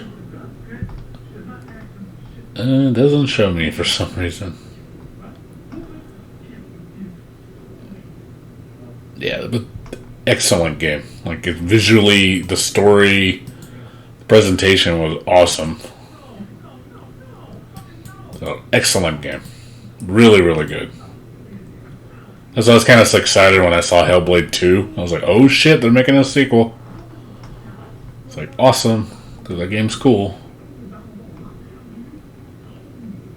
My friend likes furry. That's why I marked it. Vampire I was kind of interested in, but I watched my friend Clever Fox Soul play this game, and he was bitching a storm about it. He said, this game is so fucking boring. He's like, it looked cool, but then he's like, oh man, you're a vampire. I'm like, and then you play it, and it's just like, it just has tons of problems. I was like, I was like, maybe when it's cheap. I heard this game's good, dark. Very, very unique perspective. Puzzle, the game just looks amazing. I'm trying to wait for it to get cheap, though. I didn't want to pay $20 for like a 2-hour game. Valhalla, I've seen Bear play this. Really good game. Watched my friend play this one. Really pretty platformer game. It was really cute. Really, really pretty sprites. Battle Chasers, I've watched Bear play it. Katana Zero, I heard it was good, but also very hard. White Day, I wanted to like this game, but I was like, but they fixed a lot of the problems, though. Like, I know when this game first came out, I was fucking gonna kill it. Cause I was like, fuck this game with this bullshit. Like, but then I heard they fixed all the problems with it. So it's probably worth a second trip coming back to it to see if it's actually worth playing. Because, God, trying to avoid the janitor was such a pain in the ass. Let's see. waiting for this to get cheaper. Again, Second Kagura, I'm probably never going to buy them. I wanted to try this game out. It looked cute, but it's too. I'm waiting for it to go down stupid cheap. Duskers is good if you like Doom, old school Doom. Lust for Darkness, I was going to play this, but I heard it's very, very sexual. So it's not a game I can stream. I heard there's like lots of sex. Recore I have. Lost Sphere, this game was... it was interesting, but too expensive. And it never goes on sale. Tales of Cold Steel, I haven't got in the series yet. My friend Pedro's good. I don't play King of Fighters anymore. Outer Worlds, maybe I'll play that down the road. Memories of Celceta, I already beat this game. Not one of my favorites. Good game, but it's not one of my favorites. Let's see, Okami, Blazing Chrome. Let's see. I was thinking about getting Dandara. Dandara look kind of cool. The way it plays. Interesting way to play this game.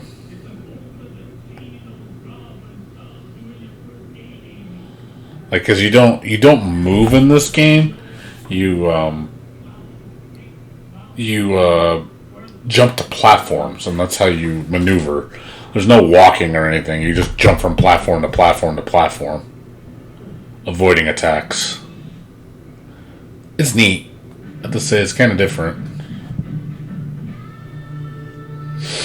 I still haven't played this one. The sequel's coming out.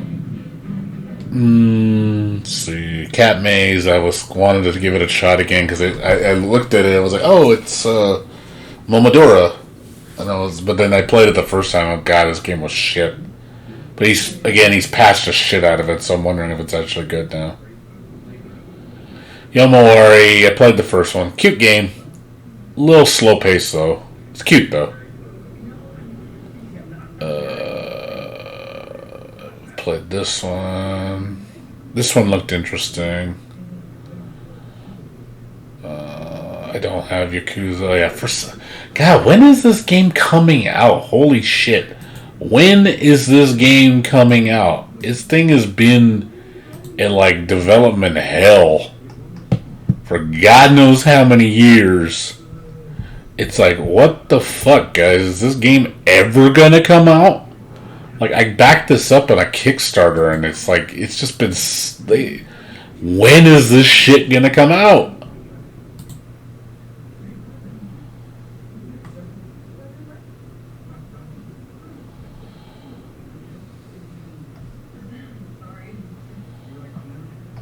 Like, seriously, like, I've been getting really concerned about this game.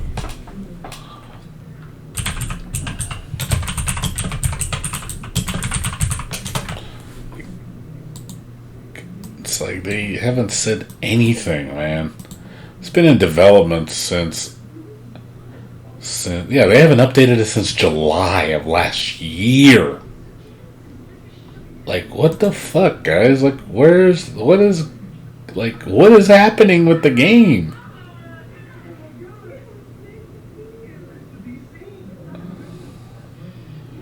Like, come on, guys.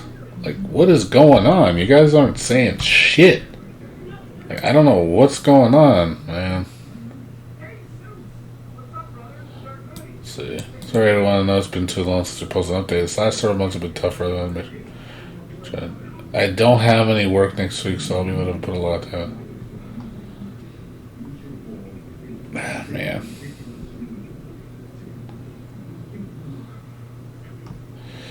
Oh man, it's one of these games, man. It's gonna be like development hell. Like, it's just never gonna come out. It's like, dude, I gave you guys money, man. Like, where's the fucking game? Like, this should have been out by now. Like, when did this? Like 2016 or something like that? When did it first? Let's see.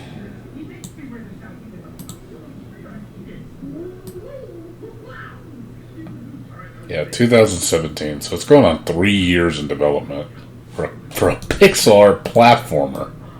It's like, jeez, man.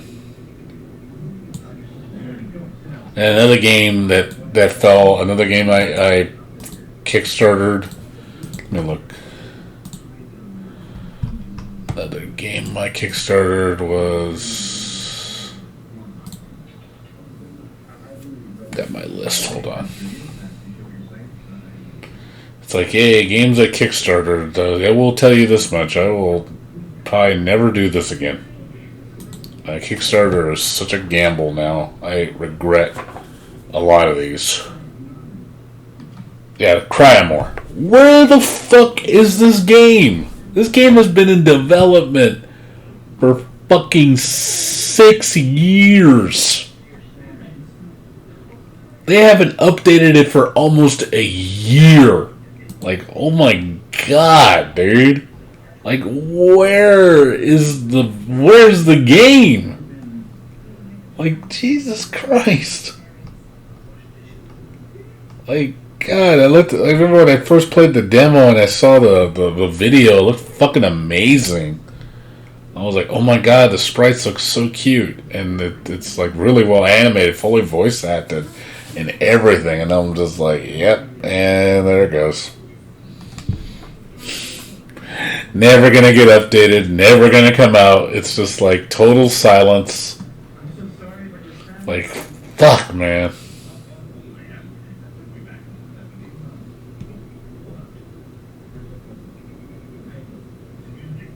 Yeah, the game was 7 years old, man.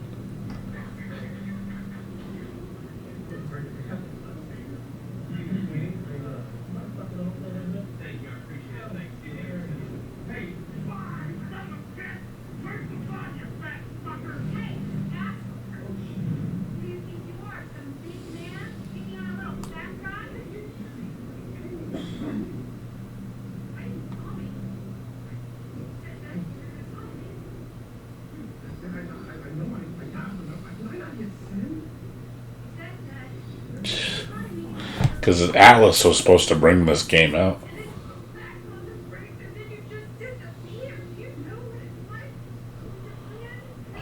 Man. I guess so.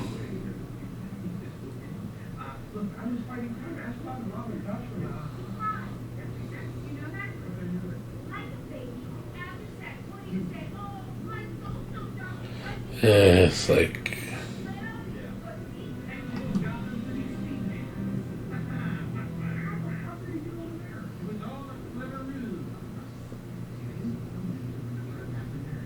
It looks like one of these games.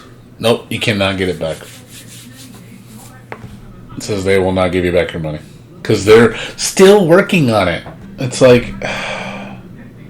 See, we are still available, meaning we are not unable, Will. We cannot refund you. Project creator is not required to grant a refund unless the project is unable... So it's such a bullshit statement. It's like... Oh, we can only give you a refund if we're unable to deliver the game. Oh, but we're not unable to. It's just we run into some snags. It's coming. We just can't give you a date. So they're basically just testing your patience to see how long they'll keep postponing it until, and then people just give up at that point. 20 years from now, they're like, oh, it's still in development. We're just going to take some time, And they just hope you get, go fuck yourself. Because at that point... You basically shamed your fans, you shamed people of a product, and you're never going to see that money ever again.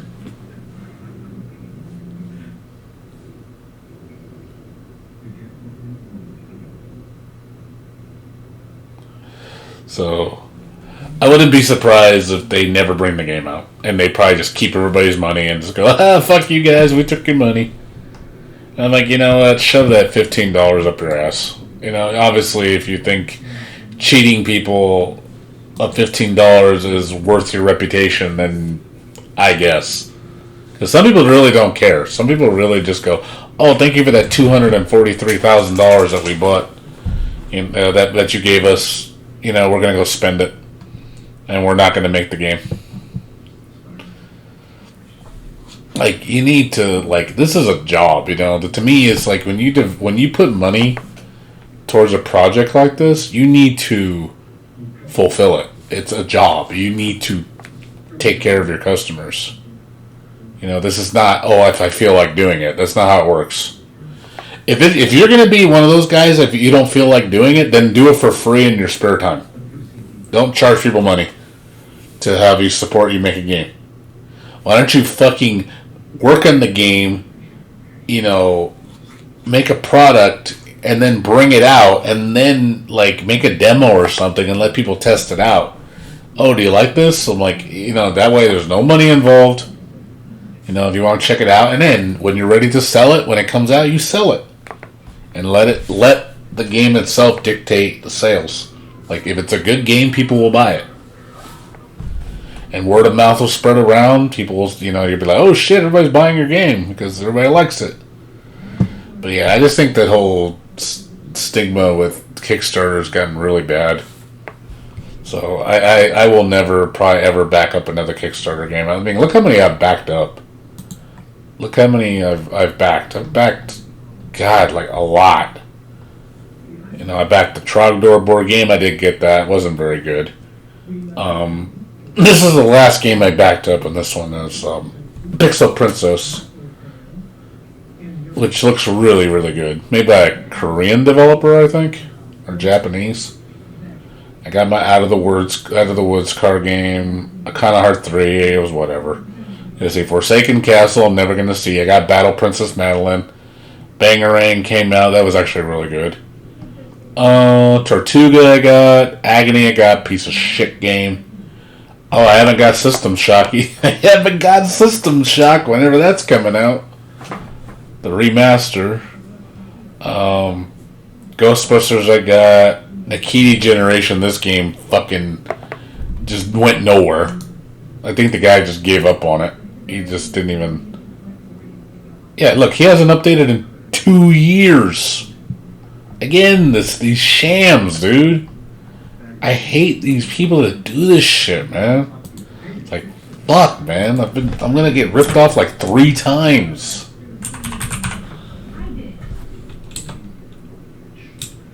What, is it even on here? Nikiti. There we go. It's like, doesn't do shit. Like, he just sells the game, and it's like, okay, never updates it. Hasn't updated in fucking 2 years. Just, like, what's going on, man?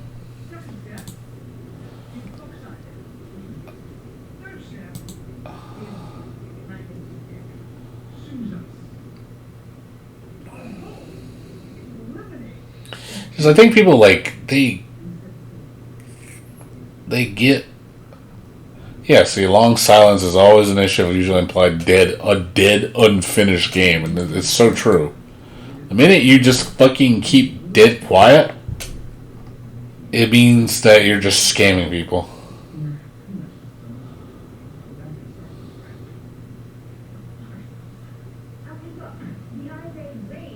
Just like, dude, don't commit to it if you can't. Like, don't commit to making games if you can't do it. Like, seriously. I feel like these people get over-ambitious about a project, and then oh shit, this is too much work. And then, their steam runs out, or they just can't handle the pressure, so they just give up. Like, don't do it then.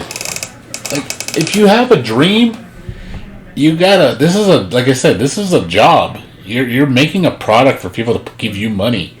And then when you don't deliver, people aren't going to trust you. I will. I mean, like I said, I was like, oh look, it's like Metroid. It looks cool. And then now it's like it's never going to be finished because it sounds like oh well, abandoned project. So that game. So I've been screwed out of 3 games already from Kickstarter. 3 games. I got this. This was just. I didn't really care for this too much. Dishes was actually really good. This was a good Kickstarter. I paid, what, $12? This was actually a really good-looking horror game. And it's still getting updates. And they're still updating it. I'm like, very, very cool, you know. I mean, when they're on, you know, people that, you know, deliver and they keep on point with things, I'm all for that. I bought Children of the Zodiac was pretty good. A little bit lacking, but good. Secret Hitler I got. Friday the 13th, the game I Kickstarter. Perception was alright. Of course, Bloodstain. That was phenomenal. Ukulele was disappointing. Toe Jam and Earl was alright. Ghostbusters was shit. I sold these. I bought these, like the collector's edition and everything, and I was like, yeah, I just sold it all. I was like, get out of my face. And then I didn't do Shenmue because I was skeptical about it. Glad I didn't. Allison Road, what happened to that game? What happened to Allison Road? This was supposed to be like the next. This was supposed to be the next, like big horror game, like Silent Hill. Like, looked amazing, and it's like, what happened to this game? Like, it looks so good. I was like, oh, and then fell off the face of the earth, and never again, we'd never hear about it. Like, what the fuck?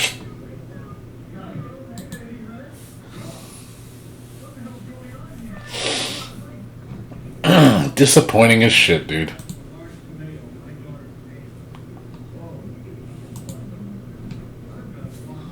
So, yeah, just a lot of bad games. Oh, Song of Horror came out. Yeah, that's on Steam, I think. I think Song of Horror came out. Song of Horror. Yeah, there it is. It's episodic, though. When I saw this, I was like, oh, man, it's one of these games. Like, episodic. I'm like, I'll wait till all the episodes are out. They'll make a complete edition for like $20, and then I might get it then. Heard it's pretty good. Yeah, but I didn't. This one failed, but it still came out. Last episode comes out on the 30th. So comes out, yeah. So this one's delivered.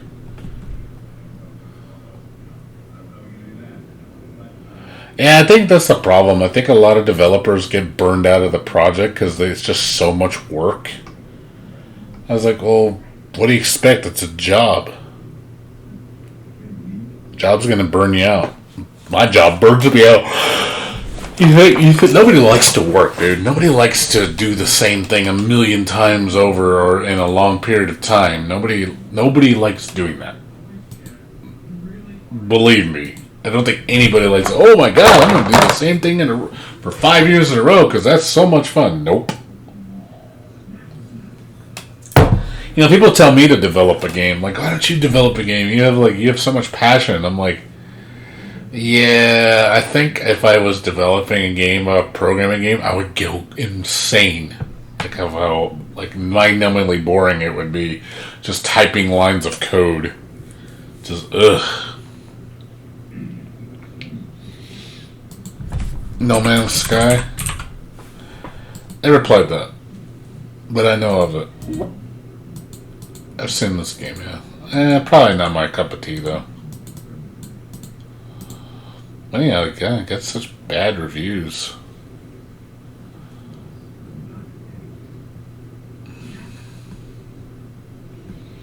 Guess I don't know if it's like because it was a bumpy ride. Still get an update, though. But I don't know if I don't think I'd play something like this.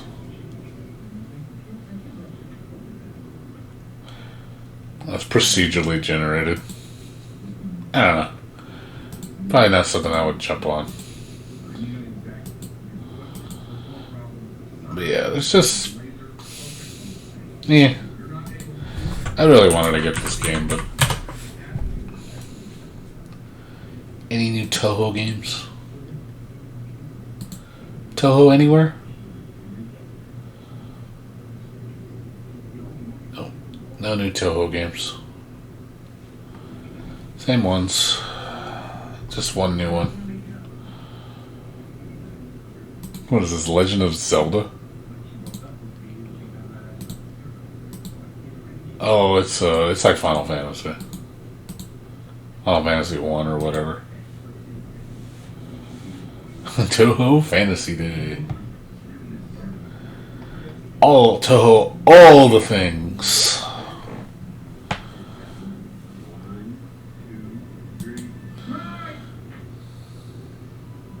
Yeah, it's one of those things I just don't think... there's a lot of stuff that just doesn't hold my attention very long. That's a problem. As you get older, I don't know if it's just an age thing or it's just... You just don't have the attention span like you used to with things anymore. Unless it's a truly amazing experience or something you really, really, really, really like. But most of the time with games, like... you play a game and then you kind of just... It doesn't hold your attention. You're like, oh, that was alright. That was fun. For a few minutes, I guess. But you don't feel like pushing yourself through it. Like, you're just like, oh, man, I can't stop playing. Like, after a few hours, you already want to call it. Take it out. You're just like, I'm good. That's how I feel a lot of times when I'm, like, playing games I don't really care about. Like, I'll play it, and it's just like, it's alright. It's not something I would... go out of my way to play. Just not many games do that to me. Like, you'll know when I'm legit having fun with a game, because I'll be very focused on it. Where I'm like, dude, this game is lit. Like, I really, really can't stop playing it. Most games in general, usually it's not that.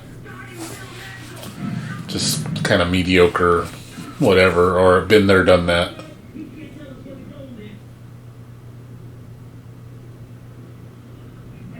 Well, I mean, I like learning new things, but there has to be interest, though. I mean, there's some things that you feel like learning are just not worth your time, and there has to be an interest in learning things. Here comes a daredevil! You have to be interested somehow. You have to have desire. If you don't have that, you're never going to learn anything. Like, you look at something, oh, that looks cool. I'm actually, teach me about this. You actually want to know. There's things that people talk about, and I'm actually very engaged because it sounds really, it sounds something I might enjoy. But then there's a lot of things you could talk about, and I'm just not even, you can't get my interest for shit. Because it just doesn't sound, I don't know, it just doesn't sound like it's worth me caring. Like, you ever see people with fighting games where they say, oh man, the biggest cop-out excuse I hate that people say about fighting games is, oh, well, the reason you don't like it is because you're not good at it. I'm like, oh my god, that has nothing to do with it. It doesn't, because you're not good at something doesn't mean you don't like it. Or that's not a reason. If you like something, you will get good at it because you enjoy it. You're willing to put energy and effort into doing something you like. You're going to succeed. Your passion's going to drive you. But if you literally don't care, you're not going to get good at it because you just don't want to put any effort into it.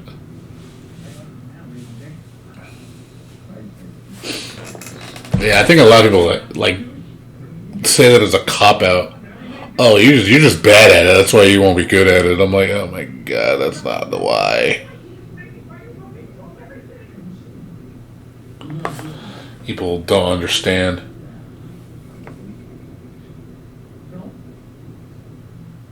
I think the hardest problem is just finding new experiences that are engaging to you. When you're young, there's so much new shit. There's so much new stuff. And you're a sponge. You're just absorbing information left and right. You want to learn you want to learn everything. So you're just, you're a pig in shit. You're a kid in a candy store. But I feel like when you get older, that changes.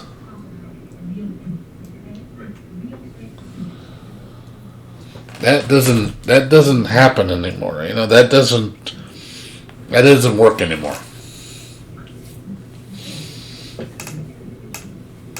You don't feel like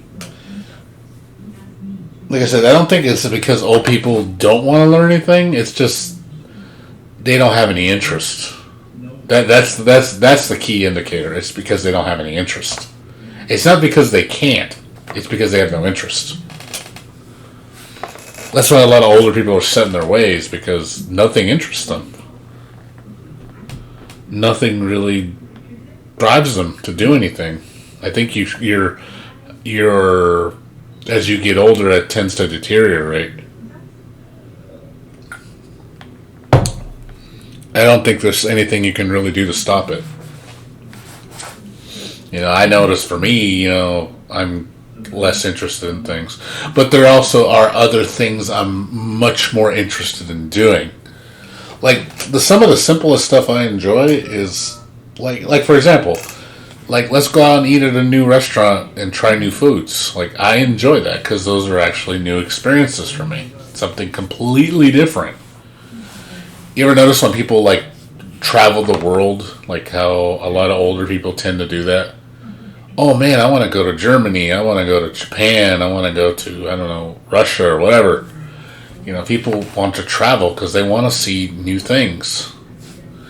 They want to see something outside the mold. Because, in where they are, it's not cutting it anymore. I just think there's a point where you want to, I guess, break out of your shell more. You want to go further. That's why, obviously, your little circle, your bubble's just not cutting it anymore. And you just need something more.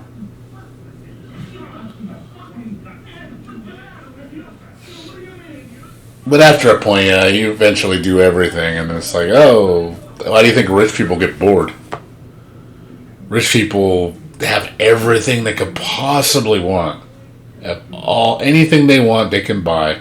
Go anywhere they want. Do anything they want. And look, a lot of them are bored.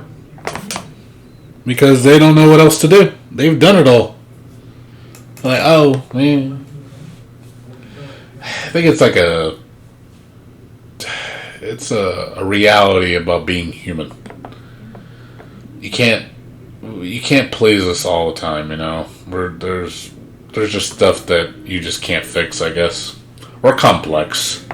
Humans are very complex, but we're also very simple too.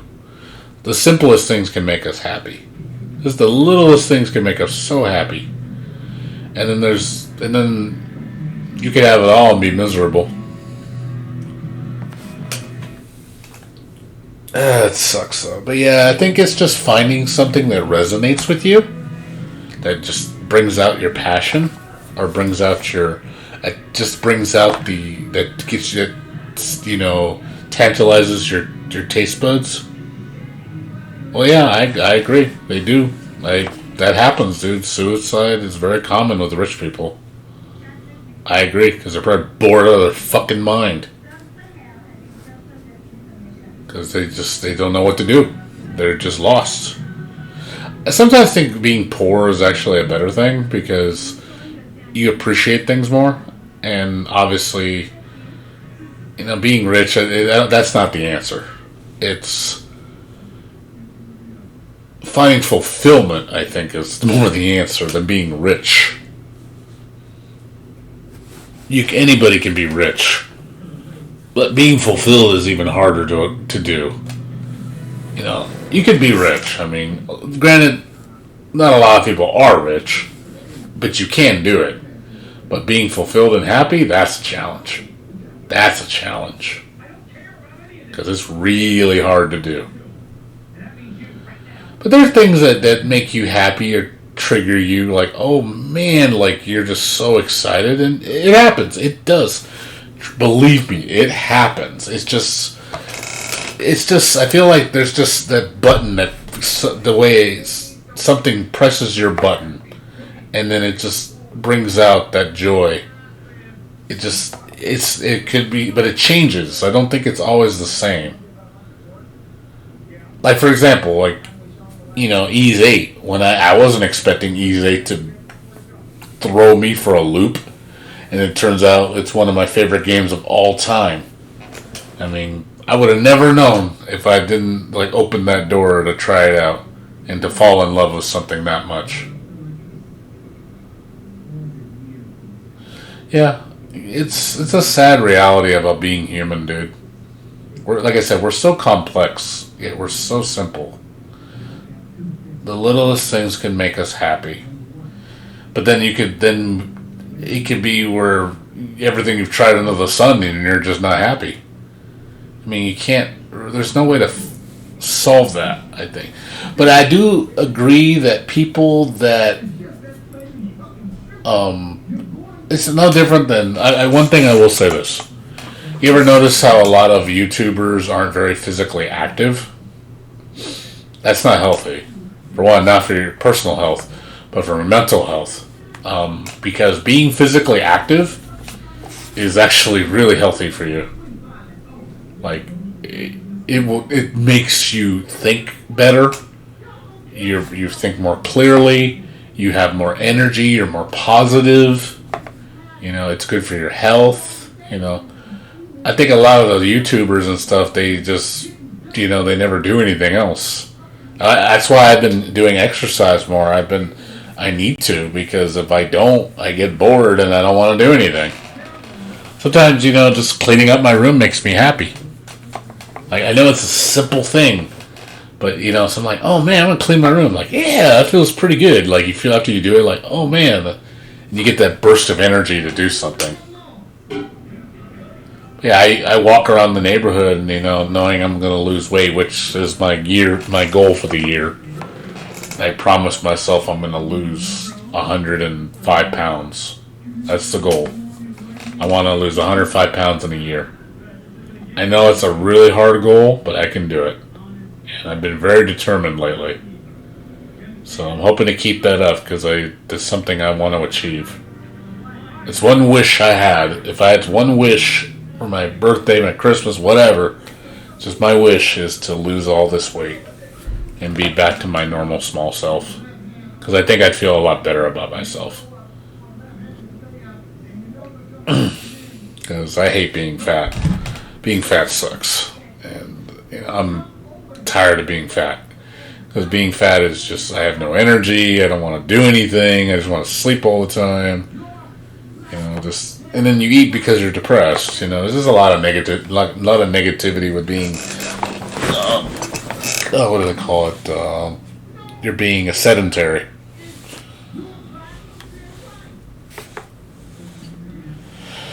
But yeah, it's different for every individual too. Not everybody functions the same way. Something that makes you happy may not make me happy, and vice versa. It really depends on the individual.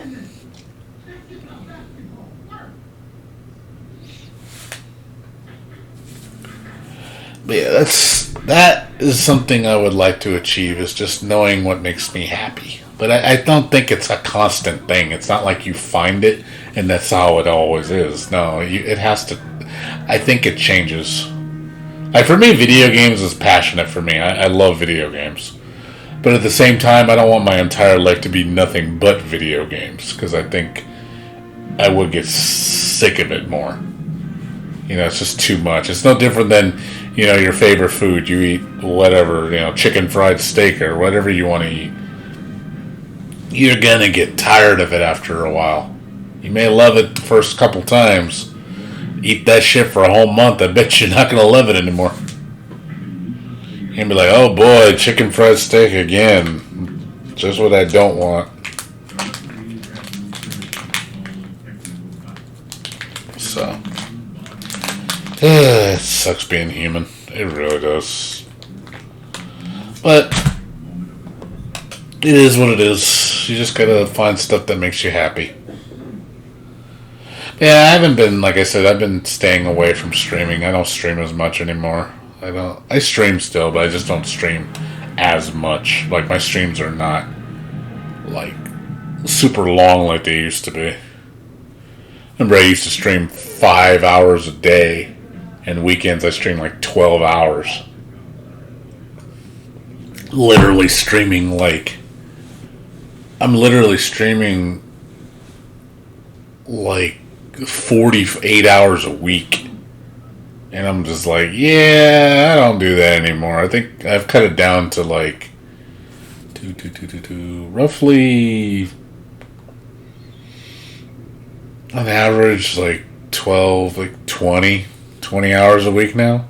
So my streaming has really been reduced, like, by a lot. So I stream as half as much now. Which I'm fine with that, because I'm sacrificing stream time for my personal health. Oh, I do. A lot of people like me. A lot of people like this, actually, me doing what I'm doing right now. A lot of people like watching me for that. They just like to hear me talk. I guess it's soothing. Yeah, I agree. I like engaging conversation. No, I do like to talk to people. I really do. If it's something I'm passionate about or interested in, it's nice to talk to people. It really is. It's something I enjoy very much.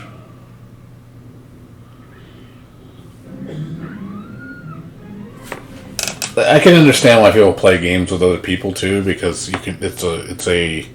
It's a medium to communicate with others, to bond. Speaking of streamers, man, I have not. What is up with Escaping Workforce, dude? That guy has been a ghost, man. I have not seen that dude in 4 weeks. He has not shown his face at all. Like, I've looked him up, and he's been on almost 4 weeks. Just been a ghost. He's not been on Steam. He has not been on Twitch. He's on Twitter. Like, I don't know if that's his automatic bot just posting pictures. But I don't know, man. Like, where is this dude? This good dude just disappeared.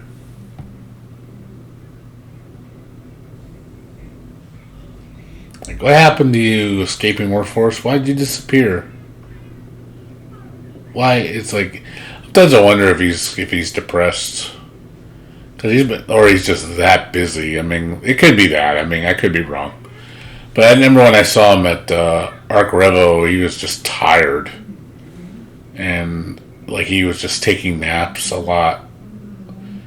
And I was wondering, I was like, are you okay? Like, I'm wondering if he's just not, maybe he's not happy. I mean, maybe he's going through one of those moments. I don't know. Or he's just, again, it could be just what he said before. Oh, I'm just so busy with work, and he's just tired. I mean, I can understand that, because shit. Remember when I was working, Square Enix was working like 55-hour weeks, and I was just like, oh, kill me. Like, Jesus. Like, working like 10 to 12-hour days. Mandatory overtime. 6 days a week. Yeah, I think it was, 2 hours overtime a day and then mandatory 6 day. So we were working 58 hours a week. I think, yeah. So yeah, 50, and then, yeah, we were working 58 hours. I was working 58 hours. God, I was tired. I come home, fuck video games, going to sleep. All it was for me. I was a zombie. Just like, no time to fucking play games. I am too tired.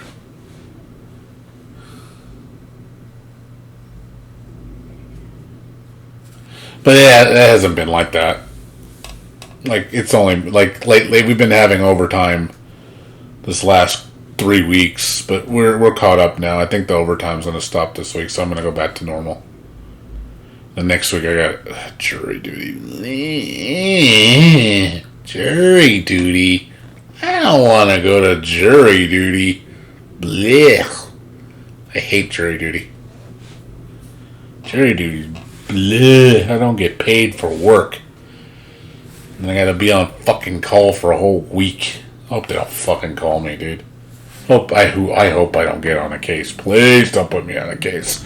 I don't want to serve on a case.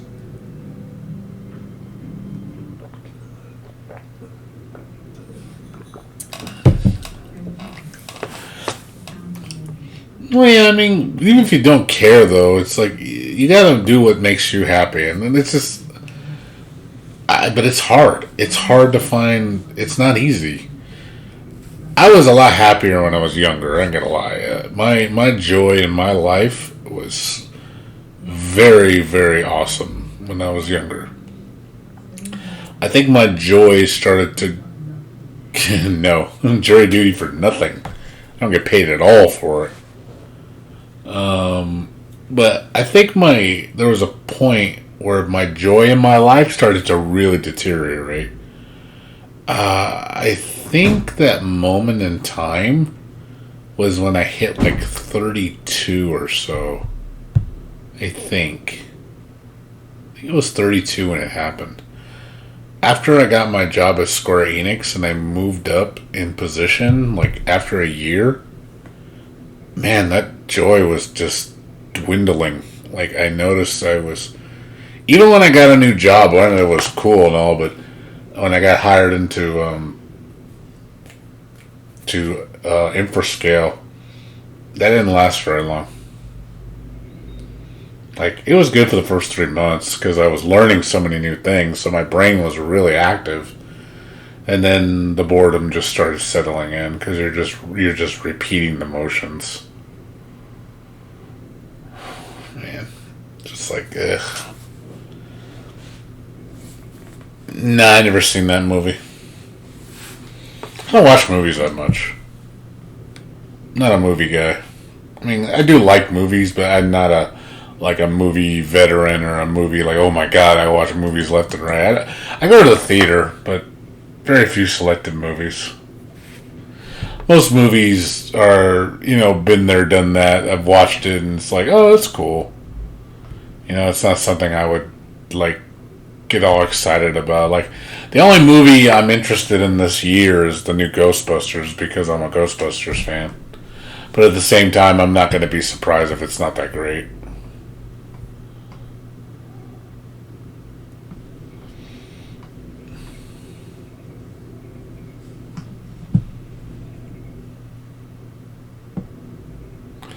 Yeah, well, that's how you feel, though. I mean, you just feel like you're a robot. You're just repeating you're just going through the motions. You're just doing the same thing every day. Yeah, that's what I mean. It is all like that. Because look at how your day is every day. You get up, you eat breakfast.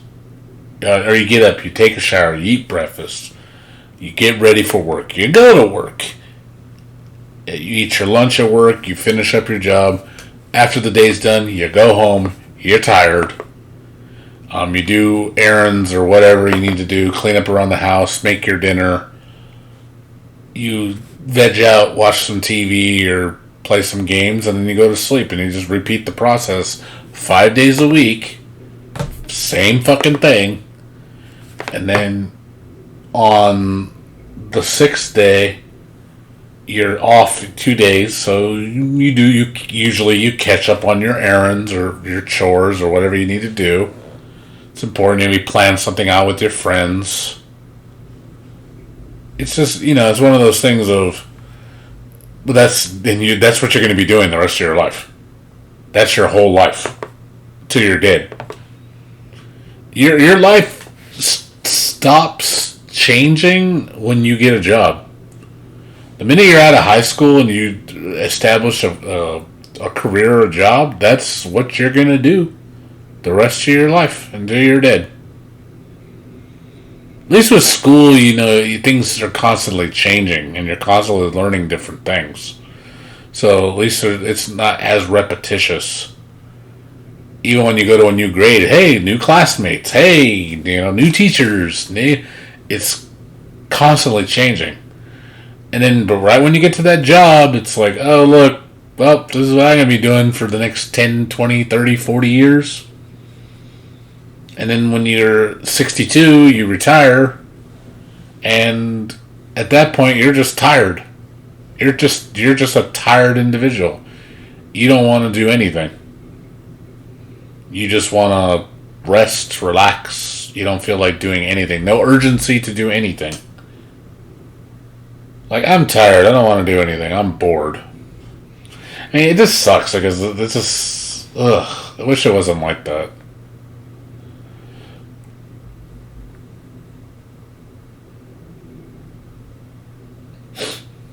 But that's why I think you need to force yourself to do something different just to break up that monotony. Because you do need a curveball once in a while. And sometimes having adversity in your life is a good thing. You ever notice people that have it too good or just, don't have any worries or carefree? They're more miserable because there's nothing to worry about. There's no problems. Everything's hunky-dory. So it's kind of like the yin and the yang. You need a balance. You think it's good to have some adversity and some problems in your life to make you appreciate the good times. So you need the bad and the good. I do believe in the whole yin-yang theory. I do strongly believe in that ideology. It's we need to have balance in our life. So you need to work hard. You need to have a little bit of strife, but you also need to have that enjoyment. The good things. If you have all good, it's bad, and you have all bad, it's bad. So. Yeah, I mean, that's good. I mean, find something to learn. Nothing wrong with that. I mean, that's why I do other things other than video games. I learn about other stuff. Like, that's why I'm into computers. So I'm always studying computer technology, learning about stuff that actually pertains to my field, because it's obviously going to help me. But it's also, too, making, it can even be making new friends. I realized that I miss doing that. When I went to the Arc Revo, I was meeting new people and just having conversation with completely random people. I was like, oh, I kind of miss this, instead of just talking only to my select group. Just to see, get another person's perspective on things.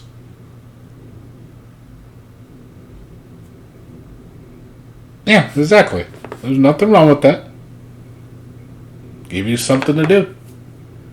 If you enjoy it, hey, do it. As long as it makes you happy. That's what's cool. But for me, again, everybody has their own thing that they need to do that makes them happy. But yeah, it's more the challenge of finding it. Just looking for that needle in the haystack that pushes your buttons. And then when you find it, you embrace it. Because it might not be there all the time. It might only be there for a moment. Or for a week, a month, or whatever. And that steam can just run out all of a sudden. You might just go, oh, I'm learning Japanese. And after a year, you're like, I'm tired of learning Japanese. I remember my friend, for example, he was building Gundams. He would love spending money on Gundams and just building models. He loved building them. Doesn't do shit about it anymore. He hasn't built a model in years. Doesn't care about it anymore. Well, I'm like, what happened to that passion, man? You were so into building models. Now, doesn't even care about it. Like, what happened?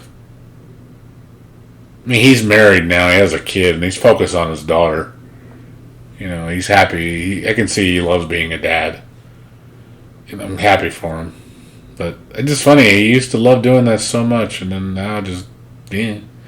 Same thing with video games. I rarely see him play video games anymore. He's rarely touching them.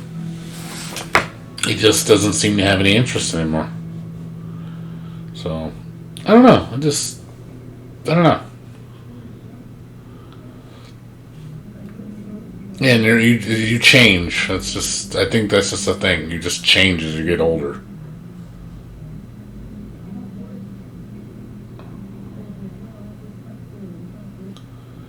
I mean, yeah, I would love to stay in love with something. Yeah, you could do that. But then, I mean, that might not cut it either, dude. You never know. You might be learning a language and say, I don't want to do this anymore. That could happen too, man. You don't know. You're speaking hypotheticals that you might enjoy it. The first run you enjoyed it, but are you going to enjoy it the second run? It's kind of like an MMORPG. Oh man, I play Final Fantasy 11. Holy shit. Best MMO ever. Holy fuck, MMOs are awesome. Where have you been in my whole life about this? Oh look, let's play another MMO. Me. That's what it felt like when I played. After playing Final Fantasy 11, then I went to 14. That's the feeling I got. Was just, do I don't play this? Not really. Like, I could tell, man, that ship set sail. I was done. I didn't care anything about it anymore. I didn't want to do anything about it. One thing I do enjoy doing as a gamer, and I don't think I'd ever get tired of this, is just having discussion about video games. Like, you play, like, oh, let's, like, analyze this game, talk about features, talk about, like, oh, I do enjoy that. You ever watch a lot of people that do kind of, like, let's play videos or just review videos? Like, you can see, like, they enjoy talking about it. But, they have a nice two-way conversation with another person, analyzing things and just kind of making points. And it's nice to hear. Like, I see that with, like, what's his name? Angry Video Game Nerd. When him and Mike Matei, they do like Let's Play Mondays or whatever, and they just talk about video games. They don't even need to play them. They just talk about them, and like they talk about the history. Like they makes them learn other things about about the industry that they love. So, and I noticed sometimes they'd rather talk about it than actually play it.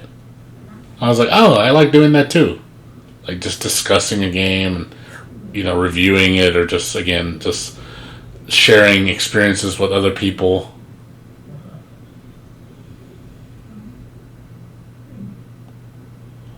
You liked those games back then because it's something new?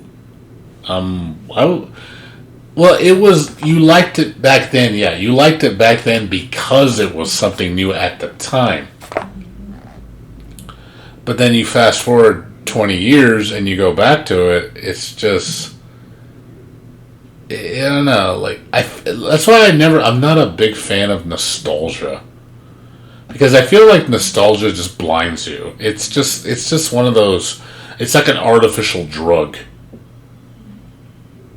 It just tricks you into thinking that you're really enjoying yourself, but you're just enjoying yourself because you're remembering a past self you're remembering a version of your past self that made you happy. So you're like, oh man, I used to love this, man, it's the best.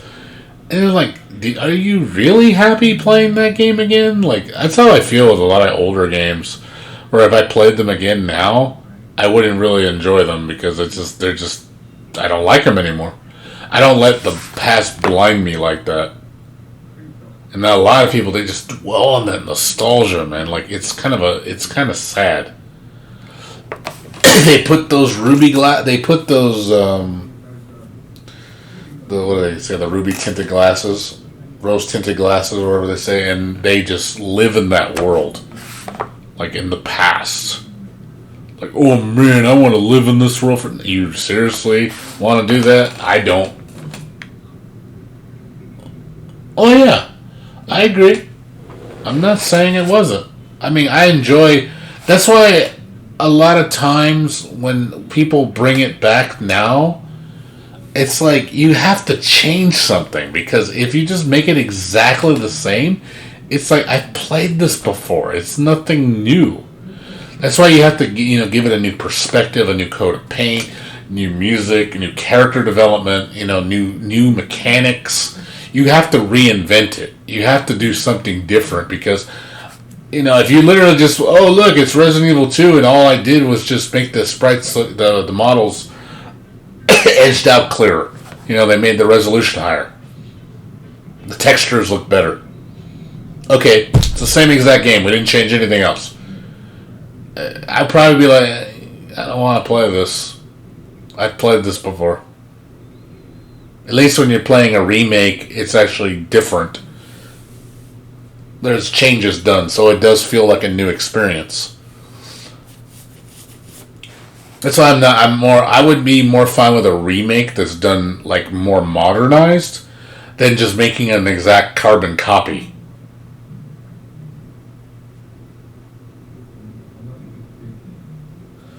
And a lot of games do that. A perfect example, I remember when Jim Sterling reviewed it, was, what was that one game? Medieval? I'm sure what's his name? What was it? Sir Galahad? What was his name?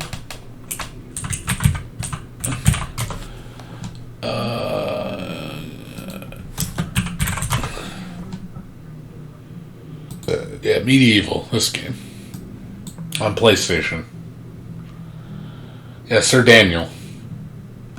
Remember this back in the day on PlayStation, 1998. And then they made a remake on October 29th, October 2019. And it was like the most mediocre game. It's like, hey, it's the exact same fucking game. Like, they didn't change anything. Just made the graphics look better. They didn't change the gameplay. They didn't change the layout. It was so fucking half-assed where it is strictly preying on their nostalgia to the point where it sickens me. You know what I mean? Like, I see through the goggles. You're not gonna fool me. It's like, dude, I don't want to play this. This game fucking sucks in today's standard. Nobody wants to play this. Yeah, exactly. I want something more. Like, raise the bar. You know, try harder. You know, put an effort in. Don't just copy paste the same thing you did freaking 20 years ago. Anybody could do that. Those are the type of games I hate. But yeah, Medieval was pretty fucking lame. Like I said, it just looks better. It just looks better. And again, they did nothing to update it. Nothing. Like, they just completely copied it from top to bottom. Just made it look better. The coat of paint and the more modernized music. That's it. Everything else was just, nope, don't fucking change it. Make it exactly this game. That's why it flopped.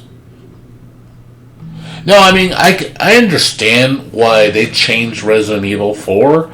Because, yeah, you're right. It was getting stagnant. Resident Evil's gameplay was getting very predictable. They kept using the same formula, over and over and over. To the point where it's like, okay, we get it. Like, you've made this game God knows how many times. So 4 was a change, and I liked the change. The change for 4 was great. I enjoyed it. I was like, oh, this is actually pretty good. But I didn't like 5 or 6, though. 5 or 6 was like, I like 7. But yeah, I agree. Sometimes, yeah, if you just keep it too stagnant like that, it just gets boring because you have to do something to change it up. Because if you don't, it's just going to be the same game all the time. You have to try, new mechanics, something different. You have to stimulate people's interest somehow, or to keep maintaining that interest. So I get why they change. You gotta do it. But then you come back to it later, but you also kind of modernize it, make improvements. There's ways to do it. It's difficult to do. I'm not saying it's an easy process. It's very, very difficult. It's very hard nowadays to have an original idea. an original doesn't mean good either. Just because it's original doesn't mean it's going to be a good game. We know this. There's games that are super original or super unique and they suck. Oh yeah, I know. Dude, trust me, I know. I know what you're talking about. It's either nostalgia or brand recognition. Oh, look, it's Call of Duty. I'm going to buy Call of Duty because I know Call of Duty. Like, that's how people are. Oh, I buy Street Fighter because it's Street Fighter. Buy every fucking Street Fighter game known to man because it has Street Fighter on that title screen. Because you know you'll buy it because you love Street Fighter. See, I don't fall for that. I never fall for that shit. I mean, hell, look at most of the games I played in 2000. Oh, yes, I told you about that, right? I was going to do a 2016 to 2019 game, top 10 games. I'm actually going to make a video of that. I think a lot of people would like to hear my opinion about my top 10 like video games in the last 3-4 years. Just to share it because I want to like I want to do that because I want to share people the games I love, I fell in love with, and say, hey man, you want to play some good games? Let me show you some good games. You know, I'm gonna go through my library and just like point out like the best games of in the last 3 years. I'll be like, hey, you know, Rabi-Ribi is obviously going to be on the list. Guilty Gear is going to be on the list. Ease 8's definitely on the list. These three. Crosscode's probably going to be on the list. Hat in Time is going to be on the list. I'm going to have to, like, look up different games. I'm going to have to just go through my list, like, put potential candidates. Like Alice would be a candidate.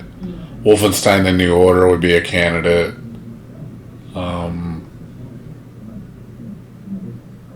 See. And then I think I'd limit it to one game per franchise too. I'm not gonna keep picking multiple games in the same genre. I don't want to do that. Yeah, I'll just go through my list and just tell you, Layers of Fear or whatever. Momodora, Shantae, I want to go through these and just pick out what I thought were some of the best games that I've played in those, the top 10 or top 20. Just to go through that list and just kind of iron it out. The Room would be up there. Oh man, there's a lot of good games on this list.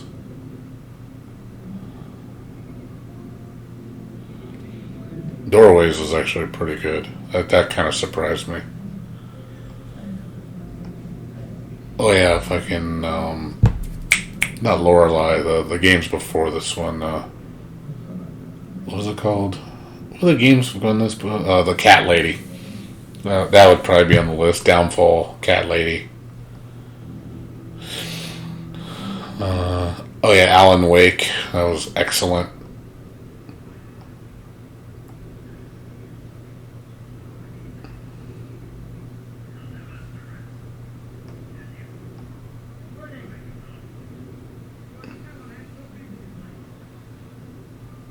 Yeah, just gonna look up like different games and just say, hey, these are my top 10.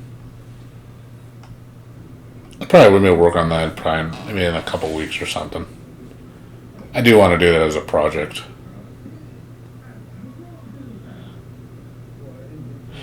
I hope they change something. I mean, you can't just make it exactly the same. Yeah, if they just make Rabi-Ribi 2 and they literally don't change anything, that's going to get boring. Because, I played this before. I mean, I'll probably have fun with it still, but even then, I would be like, hey guys, you got to do something different.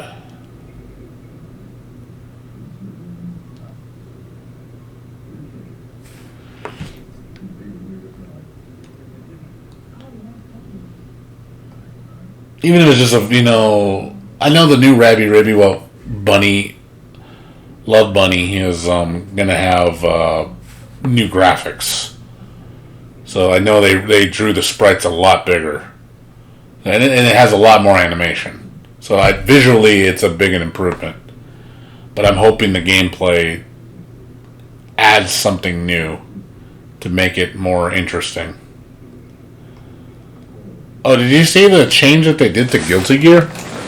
Like, it was kind of neat. Like, I was looking at it, I was like, oh, that's actually kind of neat. I watched a video of it, and I was like, oh, it's like the new Guilty Gear has they actually did some tweaks on the new build in the recent Evo build, I think, was actually changed. Yeah, so they changed the air dash mechanic in the game. So now, if you look now, air dashers have a charge animation now. So if you see, like when you jump, see how she has this little shield around her? So when you dash, you have to like charge up. So when you jump up and you dash, before it was instant. Now you actually have a charge up animation before you dash. And depending upon when you attack during the animation, I guess your trajectory changes, your character momentum. I was like, oh, so it's kind of interesting to see them mess with this mechanic to change the game up, to make it kind of like, oh, this is actually kind of, see, they're showing you how it used to work, how it's been across the series the whole time. It's always been that way. Like, it has never changed since the original game. So now they changed it where the animation now, when you charge, you can immediately attack. But it also changes, I guess, your gravity.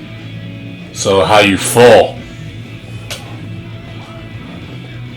So they're showing you the arcs. I'm like, that's kind of cool. Like, that it gives a lot more depth to the dash. So there's multiple paths depending on when you attack. Like, I like things like that. I was like, oh, that's actually pretty cool. Changing how the game plays. You're gonna definitely have to relearn it.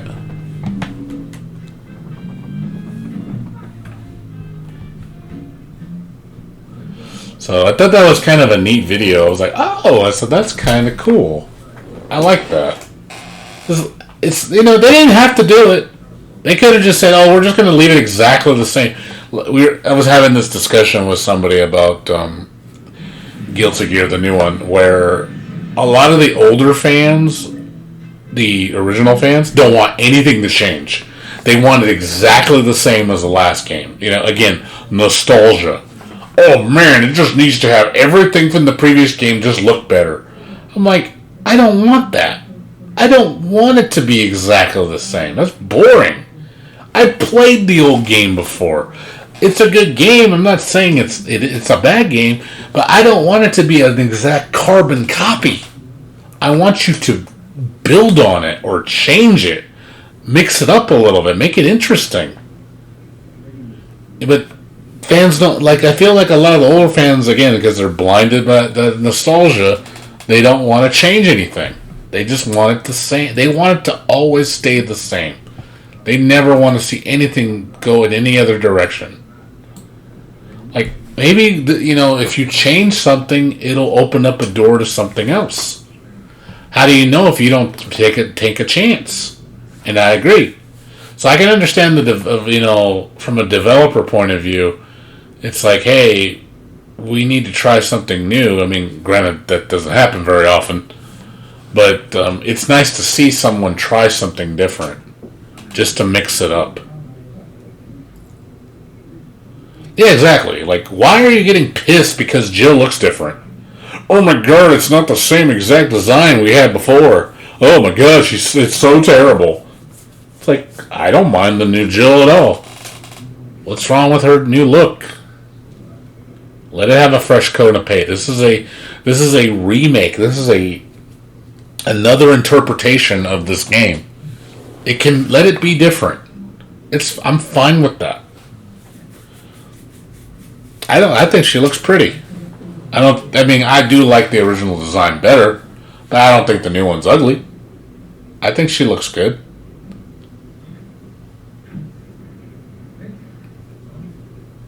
So, but yeah, people, I think, just again, they just wear those nostalgia glasses and they just don't want anything to change or be different than what they knew before.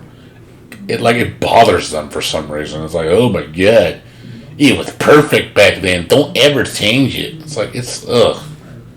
I hate that shit. Like, stop that. Living in the past does not make things better. I want a new experience. I want something new. Tantalize me, like, make me fall in love again. That's what I want. Seriously, that's like the message I need to tell people. That one phrase, make me fall in love again. Like, make me go, damn, this is familiar, but this is new. That's the feeling I want. That's an awesome feeling. When you could fall in love with a game again that you fell in love with it, but in a different way. That's cool. Instead of going, oh, look, it's the same exact thing that I played 10 years ago. Look at for example, like, Grandia. Do I love Grandia? I mean, yeah. I mean, it's still one of my favorite RPGs of all time. But even with the remaster, I played this and, I like the game. It's still a great game. But at the same time, it's like, I've played this game before.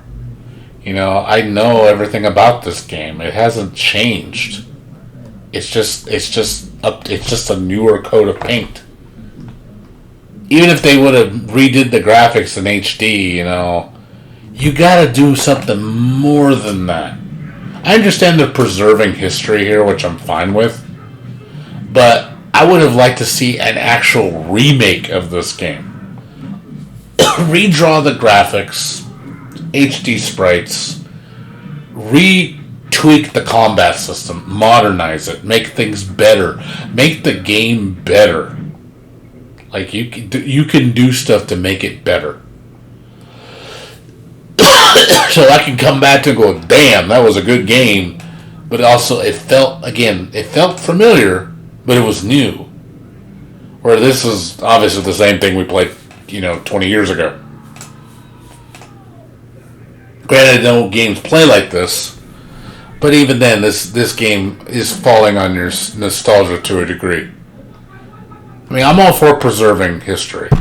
I understand. It's nice to see this game not be forgotten because it is a gem. But at the same time, I do want to see a new interpretation of the game in a modern light. I would love to see this game get remade in a modern tone.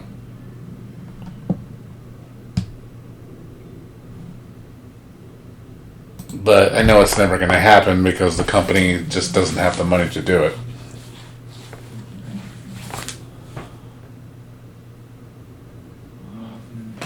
So.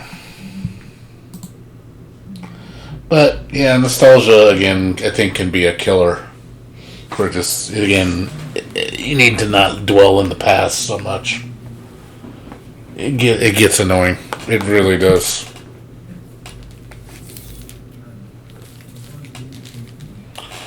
Really does. Ah, man. Really hate when people do that shit. So. But yeah, if you notice a lot of my favorite games, like, of the last 3 years, most of them are new titles. They're not old games. Like, none of them none of my games on my list, like 95% of them, none of them are old. Like there's even Grandia HD is not on my list. I'm not putting one of my favorite RPGs on my last 3 games. This game is not going to be on the list. You know, people like look at you like, like how could you not say that? Like you love Grandia. I'm like, yeah, but I don't live in the past.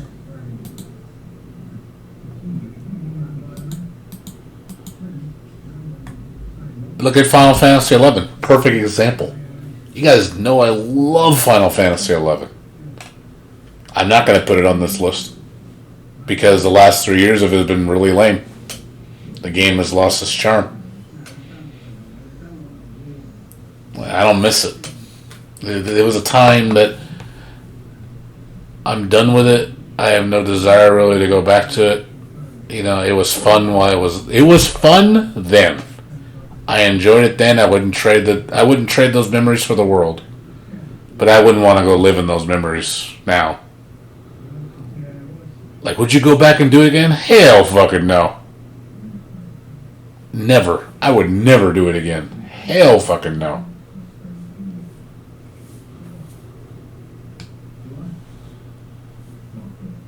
But I'll never forget it. Like I said, love the memories, great time. But it's, you know, it's one of those things. It's time to say goodbye. You just gotta let go. You have to find something new to fall in love with. Kind of like you ever seen that? Remember? I'm sure you watched Wreck-It Ralph 2. When the whole premise of what's her name, Penelope, the princess, and like how Ralph didn't want anything to change. It's like, I just want this to stay like this forever, us being friends forever, and you know, doing the same thing every single day. And you know, Penelope's like, don't you get bored of that? You know, like you could see that she didn't want to do that. She wants to spread her wings, or she wants to do something different. And I agree with her. You know, she needs to follow her she needs to follow her passion. So that's something we can all relate to, where you just gotta let go. Like let her do her thing. Let her be free. Let her find her passion. Makes her happy. So don't let the past hold you back. Like you feel that you have to live in the past. Like again, the past is great. It's great to reflect on. It's great to have memories of it. But I don't think we should be blinded by it where we just dwell in it.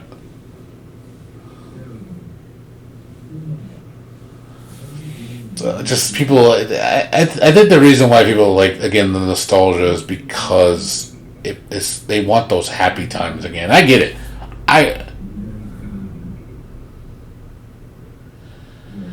Yeah, could be. I get it. People want to be happy. I mean, I want to be happy. Everybody wants to be happy. Happiness is a great feeling. We want to feel good inside. We want to feel like, oh man, life's good. I mean, it's a great feeling. But it needs to be natural. It needs to be genuine. It can't be artificial. Oh, do you ever see this one comic that like literally scared the living shit out of me? I wanted to show you this.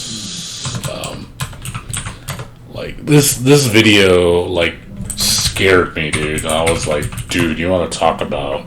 It's exactly what we're talking about. Let me show. Ooh, that's hot. Damn, that is hot. I can't show you. This is porn. I'm retweeting it though. Hot demon chick. Anyway, let me look up the video. It's a scary video. I don't know if you've ever seen it before, but it's so like true. Yeah, this one right here. Let me show you this video. I don't know if you've ever seen this before. This is very scary.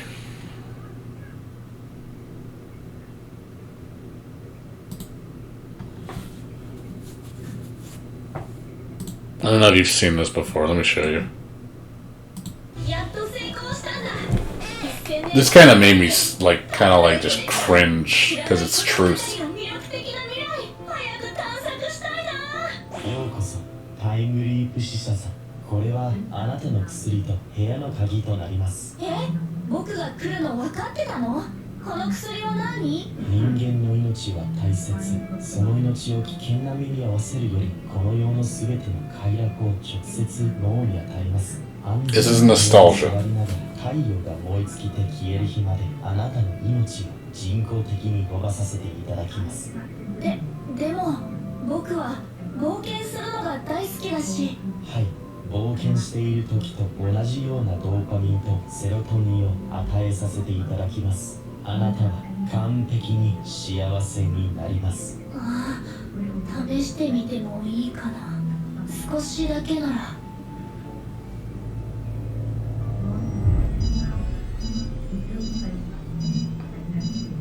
Yeah, seriously, this is fucking so creepy, dude.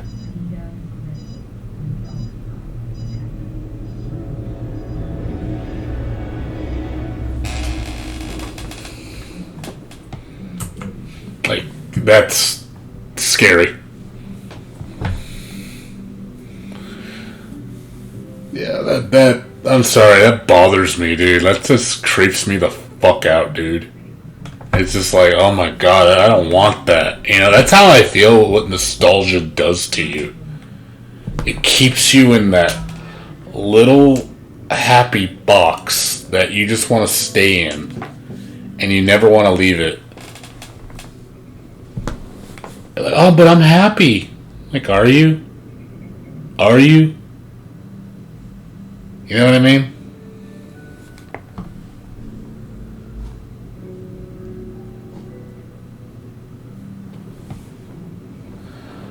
That's not living. That's not being happy. You know, I'm just saying though, but it's just like, I think there was a movie of that, but that's what I think nostalgia's like. It just like, oh yeah, it's that thing you're familiar with. Don't worry, as long as you just live in your nostalgia, you'll be happy. It's nice and safe. You don't have to worry about anything, and it's delusional. It's like, no, I don't want that. You ever remember that episode of there was an episode of Batman, the animated series. It was called Perchance to Dream. I think that was the name of the episode, where the Mad Hatter puts Batman in like a coma, and he brings back his parents. So obviously we know it's fake. So Batman starts figuring out the world he's living in is a dream because he can't read. Because in dreams you can't read because you're I forgot which side of the brain lets you dream, but the other side makes you can actually read and write. So the side that dreams can't read writing. You can't read writing. So everything looks like gibberish. So he figures it out, and basically he's like telling him, "Oh, you can live this fantasy world. It's everything you've possibly wanted. You know, you have you have a beautiful wife. He marries Selena Kyle, which is Catwoman. You know, your parents are alive. Everything's hunky dory. Like, and then Bruce says like, "No, this is a lie. I can't live this. This is fake. Like, no matter how attractive you make it, it's not real." And I was like, you know, just like, oh my god, I can relate to this shit. You know, like it's so much truth. But that's what I feel nostalgia does that to you.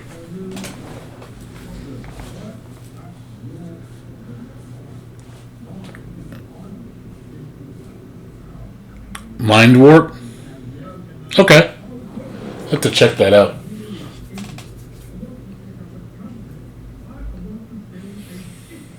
Okay, I have to check that out.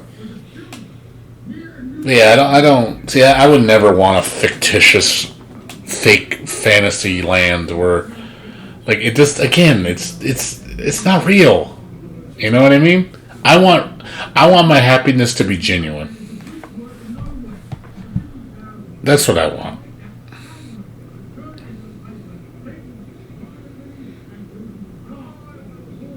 Oh, so it's Bruce Campbell. Oh, okay. Bruce Campbell's the star of this.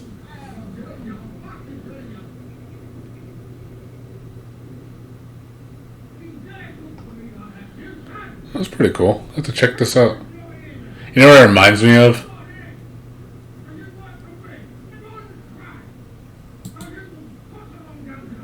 You know what it reminds me of? Like that whole movie,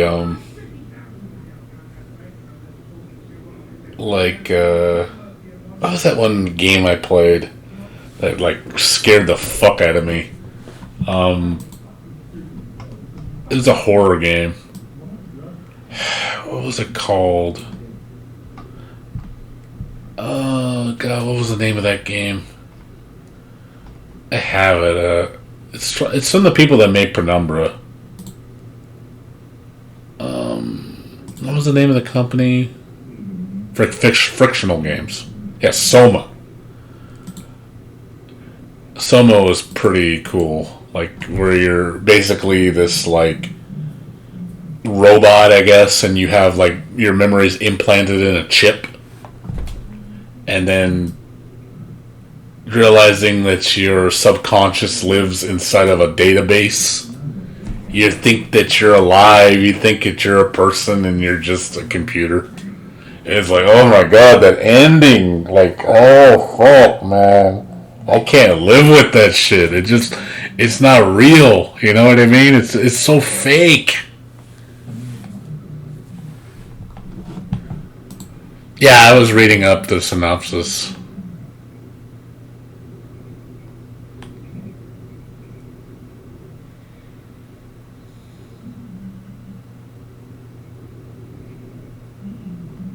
Yeah, like if what she's experiencing is really real, or if it's something that her mind made up. It's like, oh my god. That shit just messes with my head. I don't like that shit. It scares me. Because it's just knowing that your whole life could be a lie. Like, it's not even real. It's all a dream. Yeah, Soma's scary, dude. Like, this game's really good. Like, it jerked me.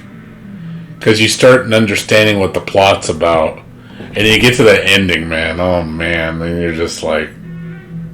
It's terrifying. Like, it's true terror.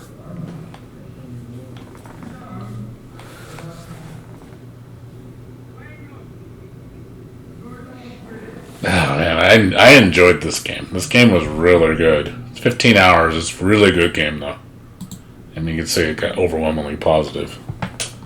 But yeah, that ending, just whenever I recorded it on my stream, people were watching it and it was just like, we were discussing it and I was like, man, God, fucking with my head, dude. Yep. Yeah, that stuff's... Yeah, exactly. The red pill or the blue pill. Like, I just don't... It just doesn't resonate with me. I don't like fictitious shit like that. I don't want to live a lie. I don't want to live in a fabricated world. I don't want to not be real. I want to be alive. I want my experiences to be, genuine. That means a lot to me. I can't... You take that away from me, I'm not living. Living, needs to have choices, consequences. Decisions, what's happening happens, I'd rather it be that way. Because without those experiences, you wouldn't be who you are today. The past makes it molds the present, and which molds the future. I would never be who I am today if it wasn't for the past. But I don't want to change anything in the past. I don't want to live in the past. I don't want to be that old person again. I'm somebody different now. I learned from those past experiences.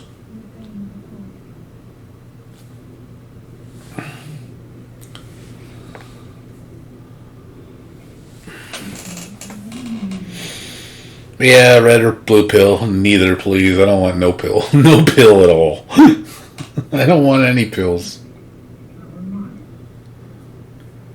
Yeah, some of those really good. I don't know if you ever played this, but it's really, really... Yeah, look, dude. It's $4.50, man. This game is amazing.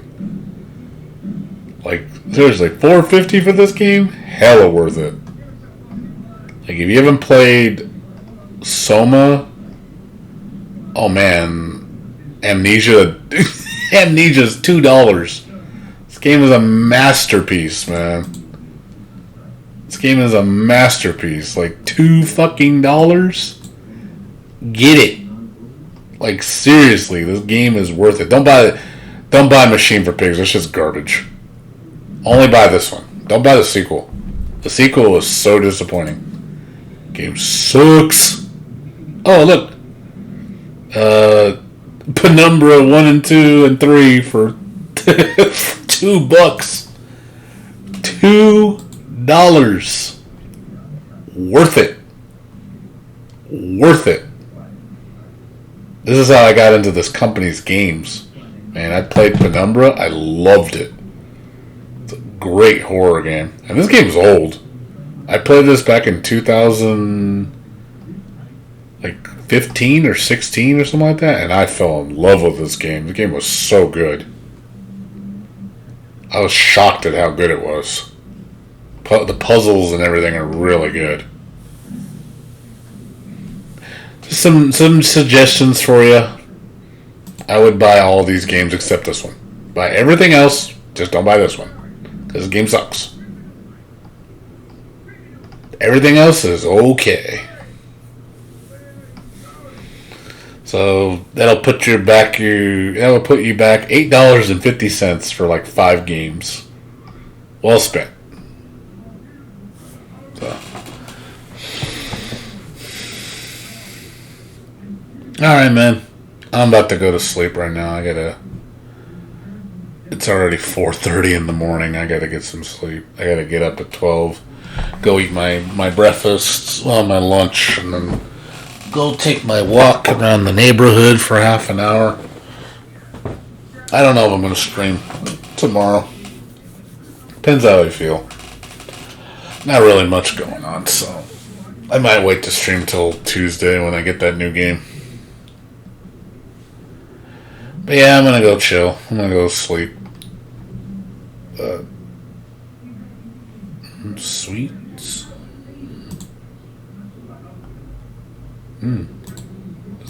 Never seen this.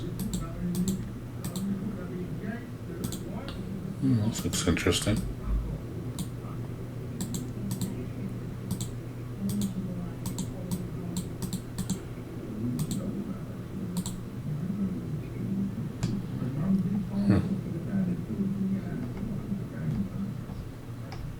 Check this out. This might be good. Always finding new games to play.